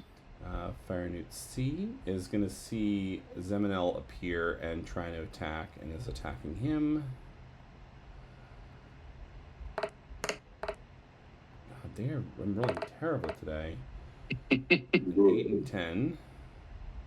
And now the red caps. They're going to swarm Lucky Tom. And they're going to attack you with their wicked sickles. Well. 15 to hit. Miss. Another 11. No, it's a miss. Second one attacks. That's another miss. God. Okay, maybe this will hit. 22. 22 will hit. That is 8 slashing damage, and another 19, so 25 to hit, so another 12 slashing damage. Ooh. All right. Let me make my con checks. And yes, please do. The other one's going the other red cap that you attacked. He's going to back up from you, Zeminel, so you can make an opportunity attack against him. Great. That's just a melee attack, right? Yeah. Unarmed strike. Or I'm going to uncanny dodge, Okay. actually, and take half damage from the last one, so I only take 6. Okay. Damage. That'll be a 14 plus whatever you... No, so that's definitely a hit. So roll your damage. okay. The D6 plus 5. So 6 damage. Okay. But he's gonna run at you and use his Ironbound Pursuit. The red cat moves up to its speed to a creature you can see and kicks it with its iron boots. You must make a dexterity saving throw for me, please.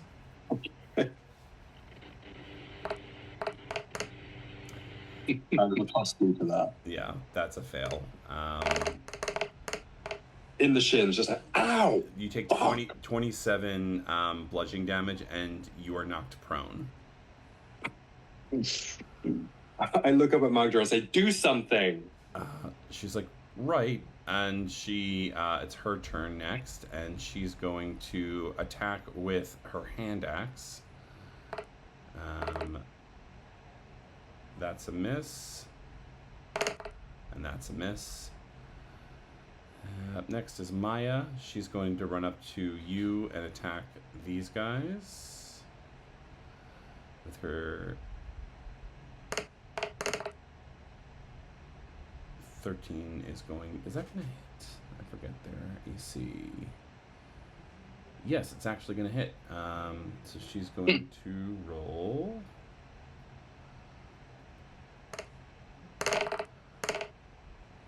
7 piercing damage. All right, Raziel. Yeah, I'm gonna run up and try and help Lucky Tom with his red cap situation. So I will roll to attack red cap 3. Oh, going to a rage first, obviously. Obviously. What happens with this phase of the moon? I begin to reflect. I can reroll 1 failed wisdom or intelligence check per long rest. But I'm full of regret, so my movement speed is reduced by 5 foot. Mm. Luckily, they're not far away from me. Okay. Attack. And saw this like firelights now bouncing off of you even more. Oh, sorry. That was damage. That wasn't. Yeah. I'm sure you're going to hit. Don't worry. Nat 20. Yeah. Just describe the kill on the first one. Yeah, so he literally runs over and just kind of goes, like, just smacks him on the top of the head. Yeah, that is going to cause this red cap to 5, 10, 15, 20. 5, 10, 15, 20 as a reaction to cowardly retreat as they see their Do I get an opportunity attack on that? You both do. I don't, because I've used my reaction to... Oh, that's right. Okay, so I'll pick red cap A. Okay.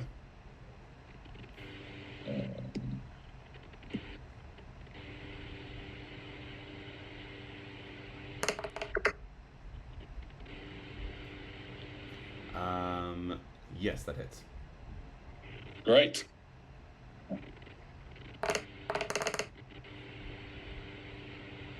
So 13 damage. Yeah.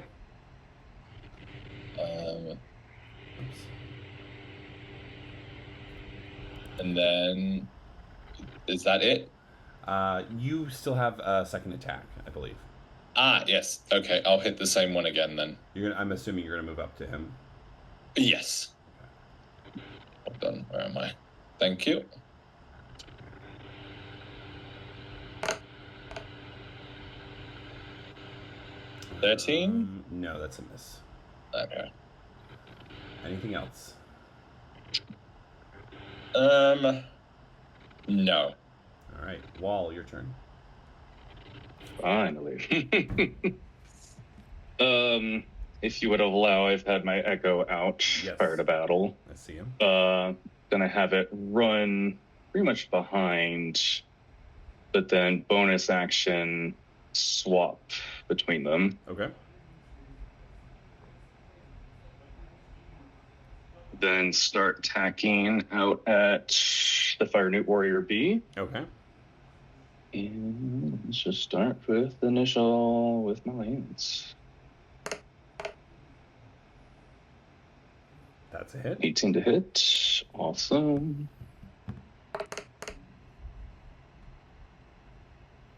8 damage. And doing a topple on them.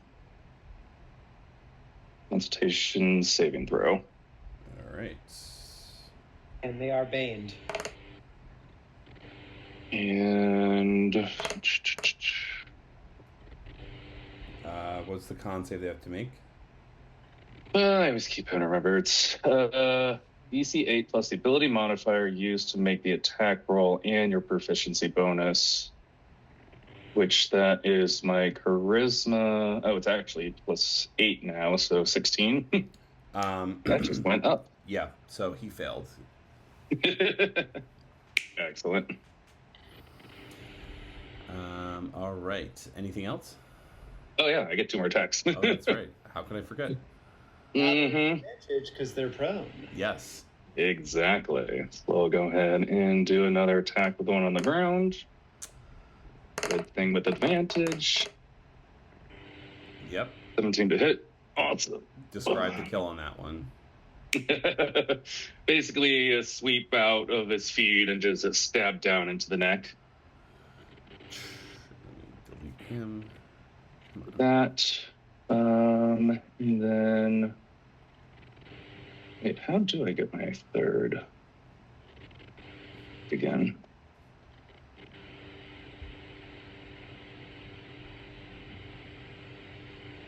Only 2 attacks.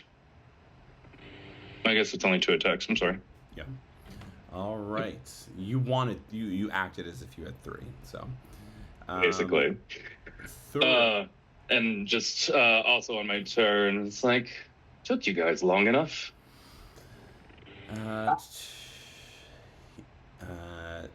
Thuros sees the damage that is occurring. He's going to fire a longbow at Raziel. And that is a 26 to hit. That will hit, yeah. You're going to take... Oh, I've got my gloves. Missile catching gloves. Yes, you do. I was waiting for you to notice. So yeah, what do I need to do? Okay, I'm going to use my reaction to reduce the damage. 1d10 plus my dexterity modifier. All right, so I rolled 13 damage on that longbow. Okay, so I need to roll a d10. Mm-hmm.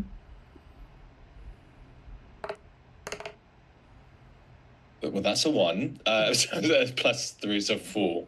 All right. Yeah, you're still getting the hang of this. This is the first one you tried to catch.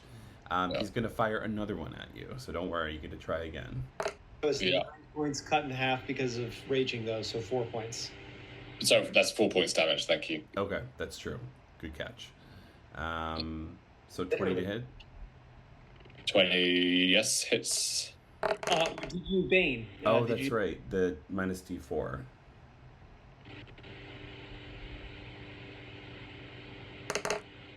So that would be a 16 to hit. I'm assuming is a miss. That's not hit. How about this? Good on you for banning them. If you want, you can try your best to throw the arrow back at him. Yes. That will be your reaction, though.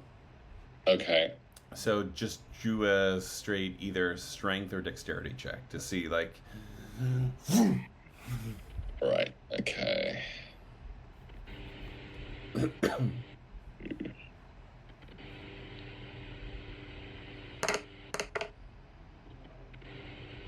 $22. Yeah, just roll the weapon attack damage with that.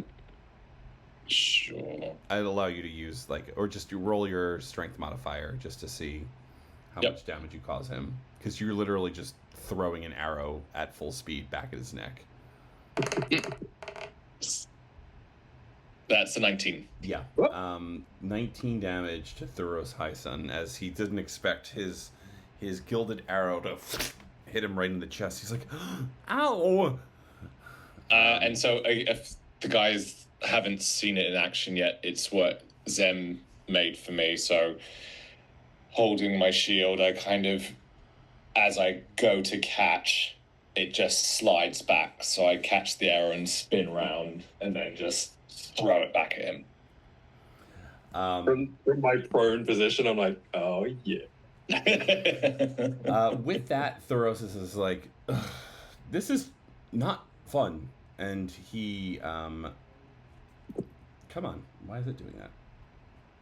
He's just gonna move away. He's just leaving the battle. He doesn't want to deal with this. He's like, take care of this. Not worth my time. Tom, your turn. All right. I will... Yeah, I'm going to bonus action steady aim and shoot at the Fire Newt warrior that is engaged with Wall. Okay. Nat 20!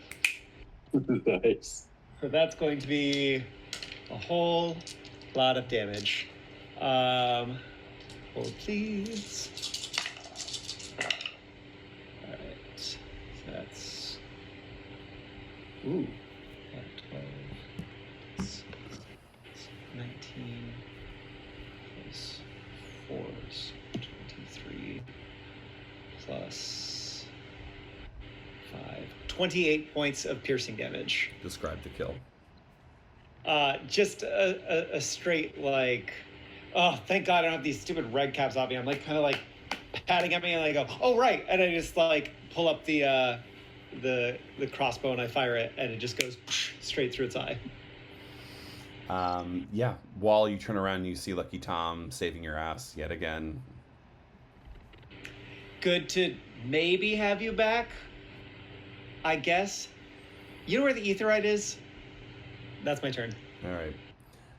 Zeminel, your turn. I used half of my movement to stand back up.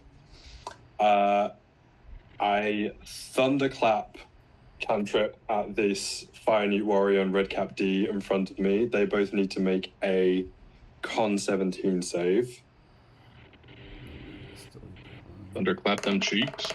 Thunderclap them cheeks. Fire Newt warrior rolled a natural 20.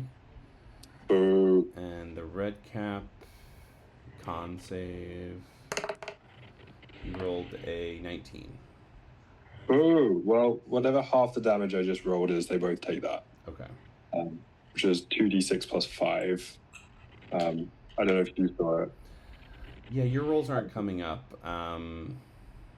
So just roll again and just let me know the number. Well, I'm not seeing anything either on my end. I see it now, so that's 8. Okay. So they take half of that, and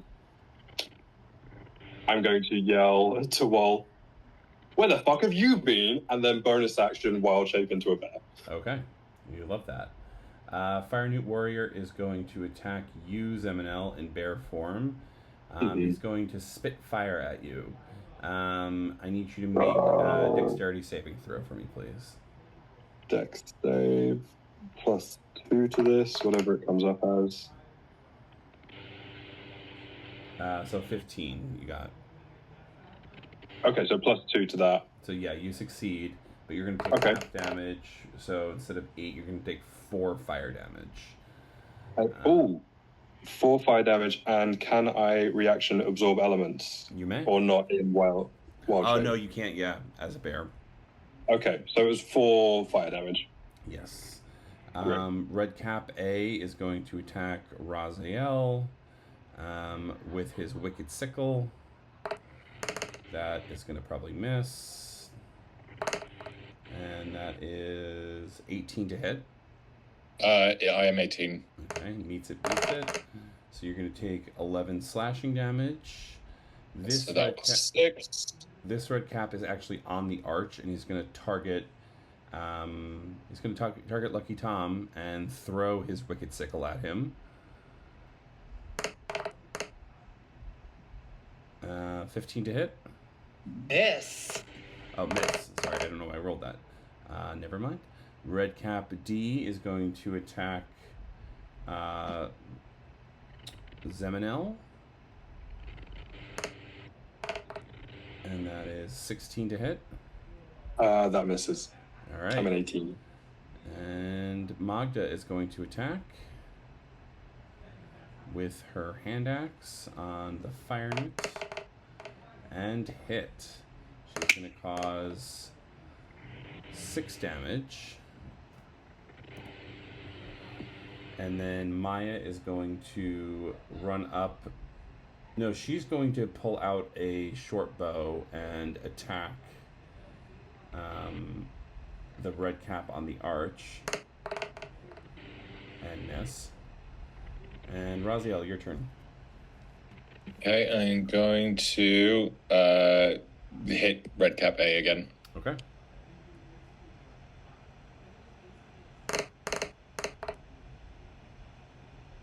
$23. That hits.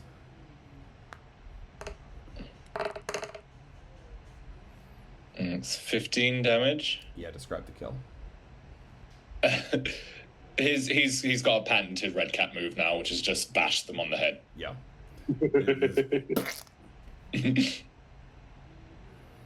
Like he's playing whack-a-mole. Yeah. Perfect. Yeah, the other Red Cap is on the arch above. He just threw his sickle, so he's unarmed at this point. How tall is this arch? 4 feet, maybe 5. Great. I'm gonna run up and attack him. All right. Yeah, I'd say like it's gonna be at a disadvantage just because you're out of reach. You could try and target the actual arch and make it collapse, though.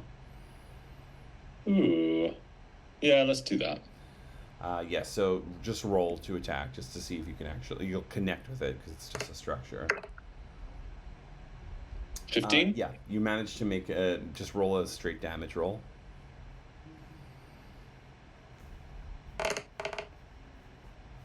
Yeah, you collapse the arch and he falls, taking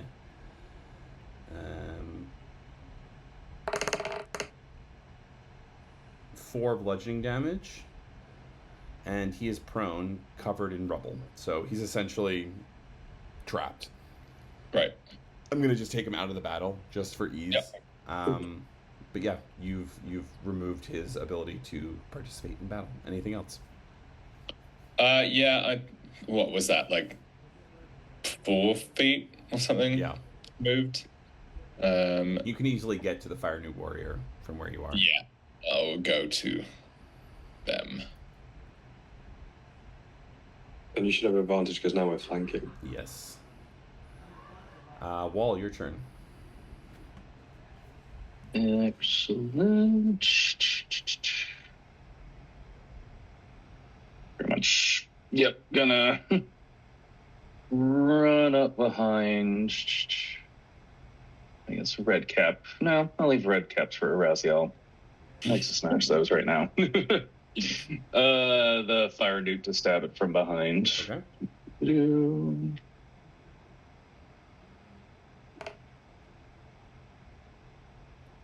21 to hit. That hits. 6 damage. Okay. And trying to like stab in the back to also topple him over. Yep. Okay.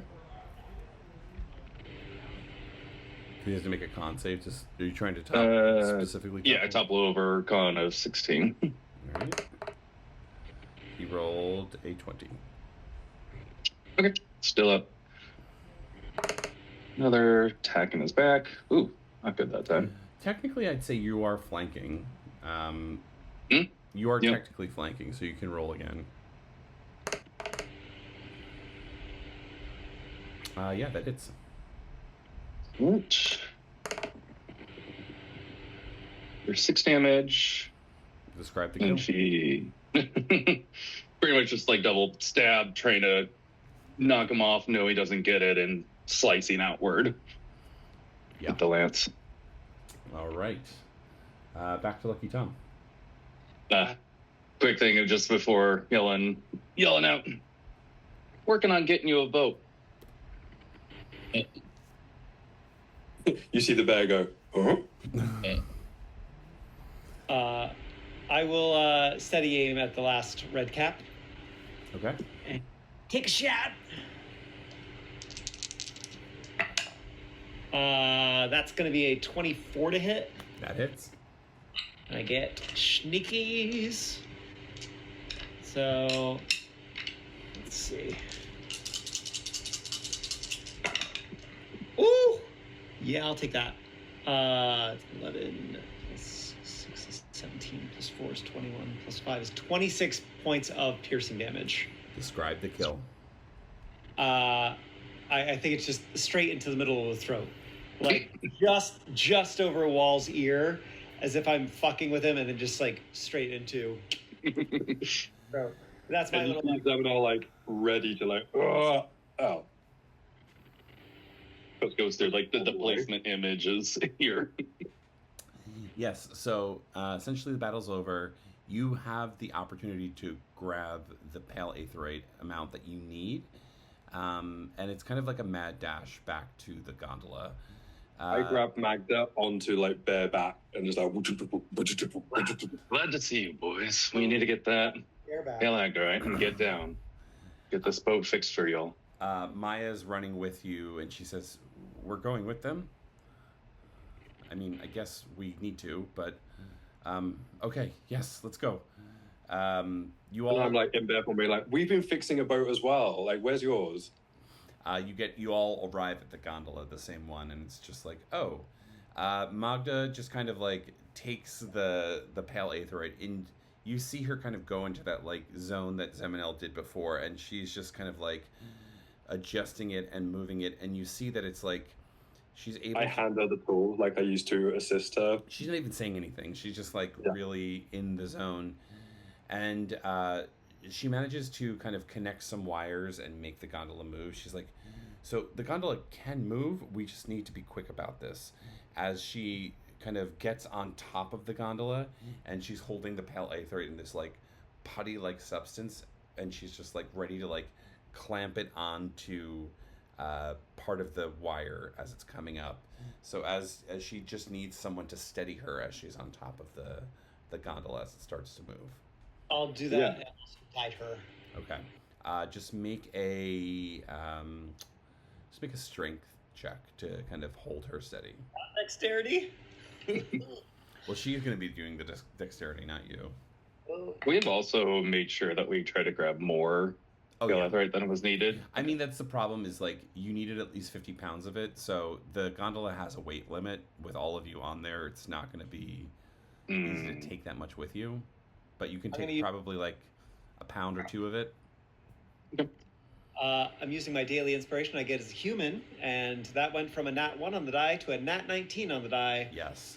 Total of 8. You're holding her ankles, like, out, like, steadying, and Jenks is kind of just, like, scouting ahead and just making sure, and she just, like, clamps on, and the gondola just, and you feel it just, like, jolt as it goes up.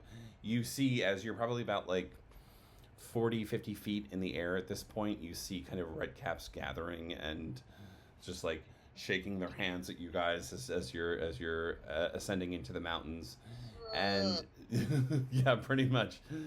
They're all throwing rocks at you, and they're kicking the machine with their iron boots, but they can't keep up with you.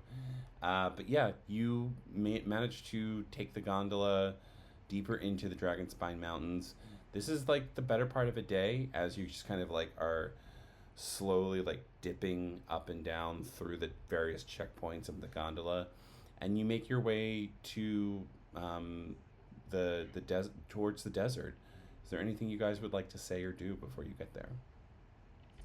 I mean, yeah, I'm gonna sit down with Magda and just go, where have you been? What do you mean? Where have I been? Who are you? You. Can I check, like, quickly check the back of her neck to see if I can see a symbol like Raziel and Agility? There's no symbol there. It's like, okay. I was like, I know you. You taught me pretty much everything I know about building and making and fixing, and I studied under you for 10 years. How do you not remember me? Oh, she says, I apologize. If I do or don't know you, I'm sorry. I don't remember much over the last few months.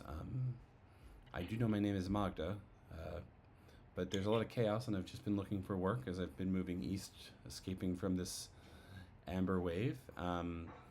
Roderick, as you are sitting off to the side, or Tom, as you're sitting off to the side, Roderick leans over and he's like, I think I've seen her before. She was with the Crystal Court, or Prasa talked to her about going to Magda. I think he worked with her. Above table, Tom, this is when we did the actual switch from the stuff. Magda did teach Prasa the new artificer rules. I remember this. I don't know that I ever actually met Magda, though. You didn't, but you know of her. She was a legendary smith that came into town, specifically looking for Marwa, the Memory Witch. Yep. I will mention the Marwa connection. And she says, if that's something that happened, I trust you to say that, but I don't know this Marwa. You left. You didn't say anything to anyone. You left not Tilly. In my mind, she's Tilly from Discovery. Yes. What was her name? Her niece. Yes. Anyway. We'll remember it. We'll look it up on the wiki. Sure. You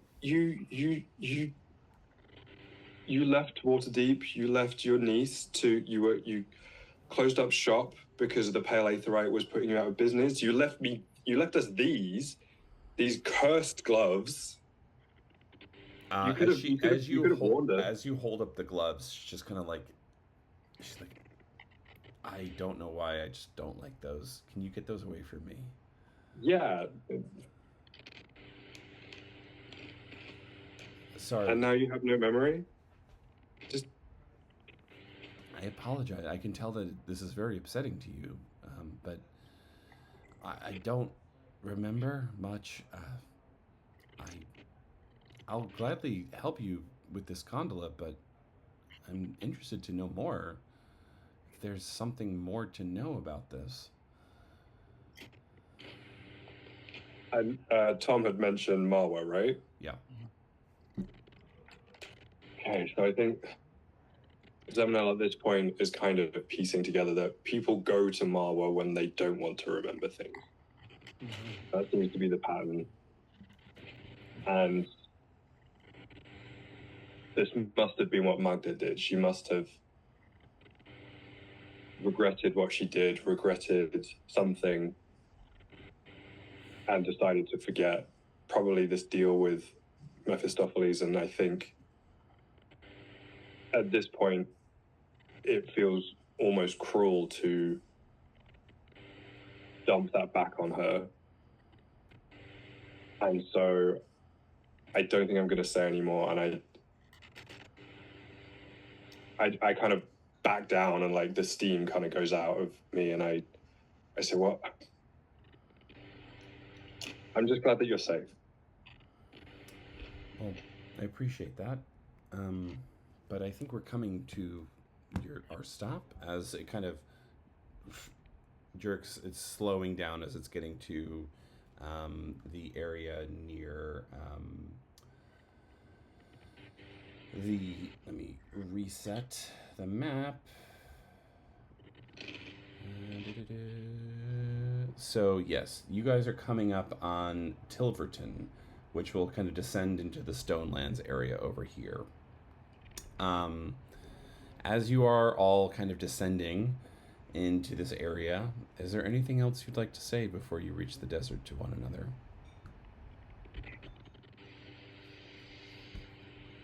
We're coming up to the tournament, Correct. right? And remind me, what is, besides like knowing that it's going to bring all of us kind of back together, what's the prize at the end of this? What's the... You have no idea. Right.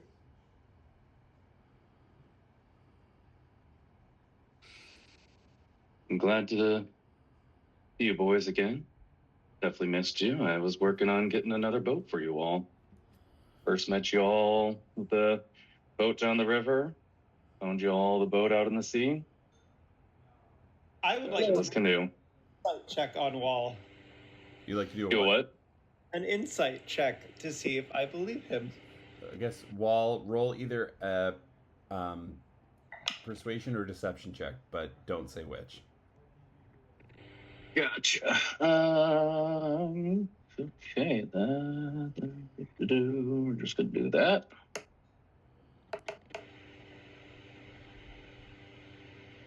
All right, and then Tom, what did you roll? I had a 22 insight. Yep.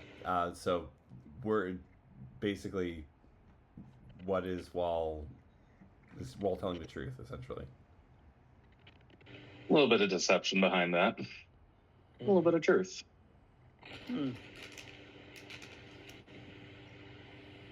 I give him shit. Maya says, look, I don't know what Orax has in store for all of you, but it's best just to go along with this based on my experience with him in the past. He is a powerful person and doesn't like being told to him, because he usually makes things happen the way that he wants them to. I give a very unsubtle look to Tom. Tom fully rolled his eyes at that.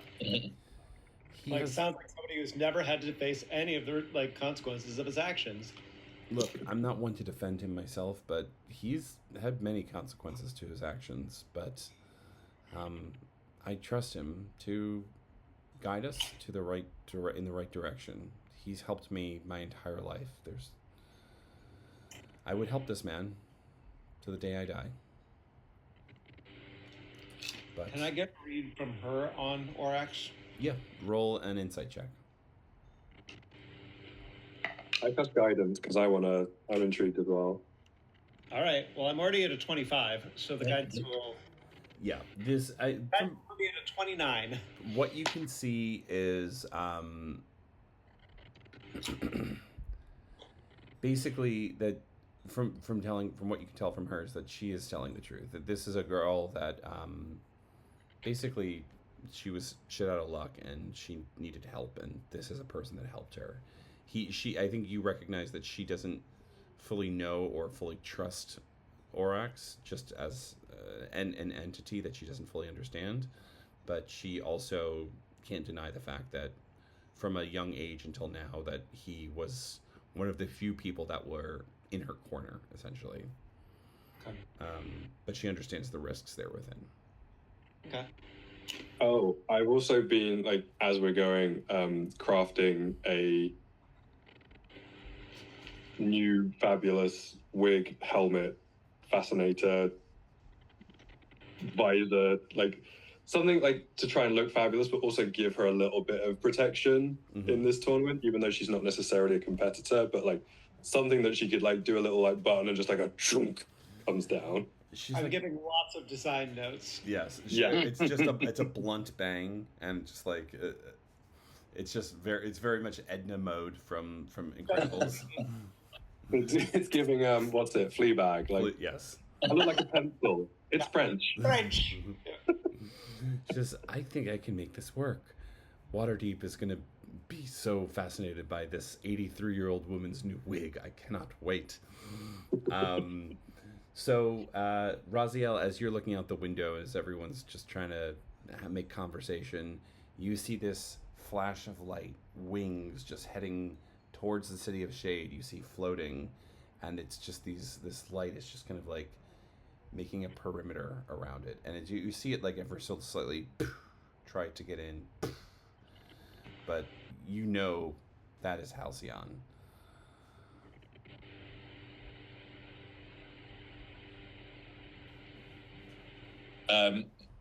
It's too far away for me to do anything, so I will just try and, with all my might, mentally send Soren a message that I'm coming for him.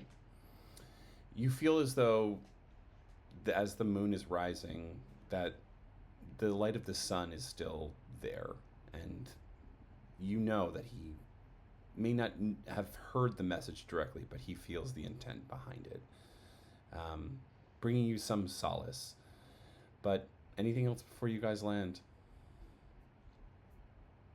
I think Raziel's just going to turn to the group and say, it's been an honor traveling with you. I hope we are not forced to kill each other. Oh, here's the deal. You're with me in your corner. Everything will just work out. Hopefully so. You guys land. We're in this. Oh, sorry. Go ahead. Or- Finish. Just say, yeah, we're in this together. We got this. Tom grins at everybody, and in his pocket is just rubbing the coin that he got. It's definitely vibrating slightly as you get closer to the ground.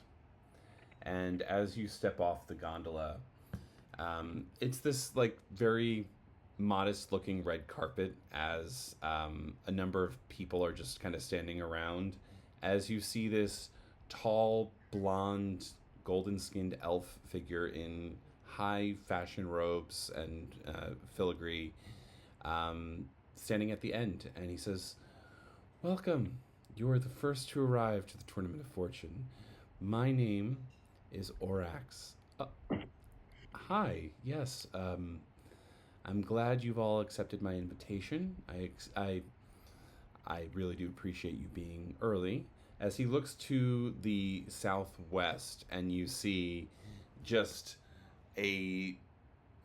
almost a tornado of dragons to the southwest in the desert, just kind of circling. And he looks to the northeast, and you see just like these tears in reality just kind of like opening up. And he says, "The time is upon us to start the tournament.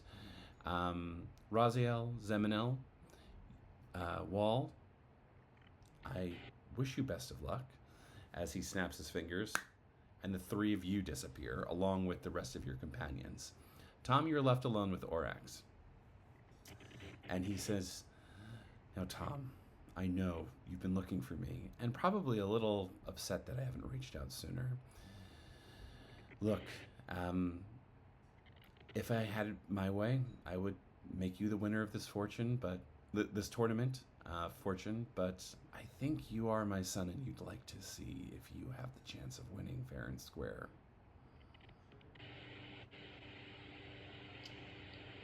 Well, I guess we'll both see, won't we?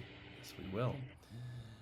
Regardless of your outcome of this, I do promise to let you know who your mother is. I know you've been dying to know. Oh, did she not tell you? Oh, this will be fun. As he snaps his fingers. And you all appear in what looks to be a waiting room. Let me just double check. I believe that, yeah. So Raziel and Wall, you are in a waiting room together. Zeminel and Tom, you are in a waiting room together. Just the two of you. You look over, and there is a giant arena. As Oryx appears to all of you, like simultaneously, and he says, "Welcome to the Tournament of Fortune. You'll each be battling one another to see who are the two holders of my coin. I need a heads and I need a tails. And whoever is the winner of this gets my fortune. Best of luck." And we'll end it there.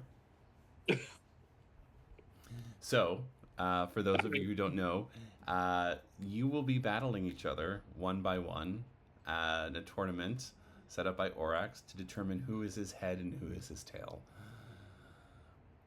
Ow. Okay. We'll see how this turns out. Raziel was right. But your other compatriots will be joining you shortly, and I will not be telling you who you will be first up against upon their arrival. But you can probably guess who you might be fighting based on who is up first in the first tournament. But we shall see as things occur. This is you notice that you are in the City of Shade. It is just this floating city in this giant amphitheater that is impossibly ancient. Dead silent. There are no citizens here. It is just Oryx playing his game, and he will see who are the two winners of this. You can see that you are in this waiting area, and all of you can kind of go out into this, let's say, green room, for lack of a better term, this lounge area where there's a number of different people here waiting for you that you'll get to interact with.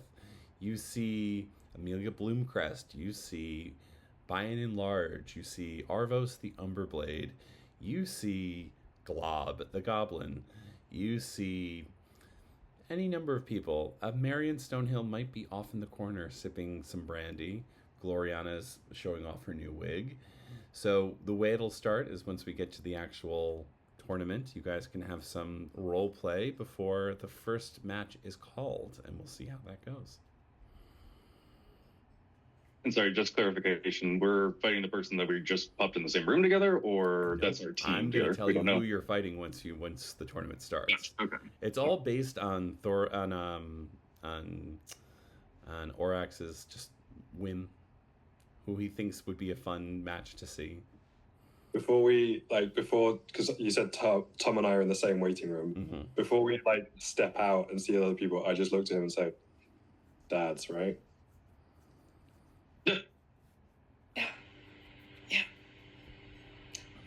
Yeah. And that's all I say. All right, boys. Thank you so much. We will be playing on Wednesday this week, and then again on Thursday. And then this upcoming Saturday will be the first round of the Tournament of Fortune. So we'll see how this turns out. Thank you all so much. Enjoy your evening. I'm going to go eat some chili. So is you Jason. Me too. All right. Bye, guys. Bye. Are you goblin guys? Are you goblin guys? I'm going to goblin some Goblin some chili. Bye, guys.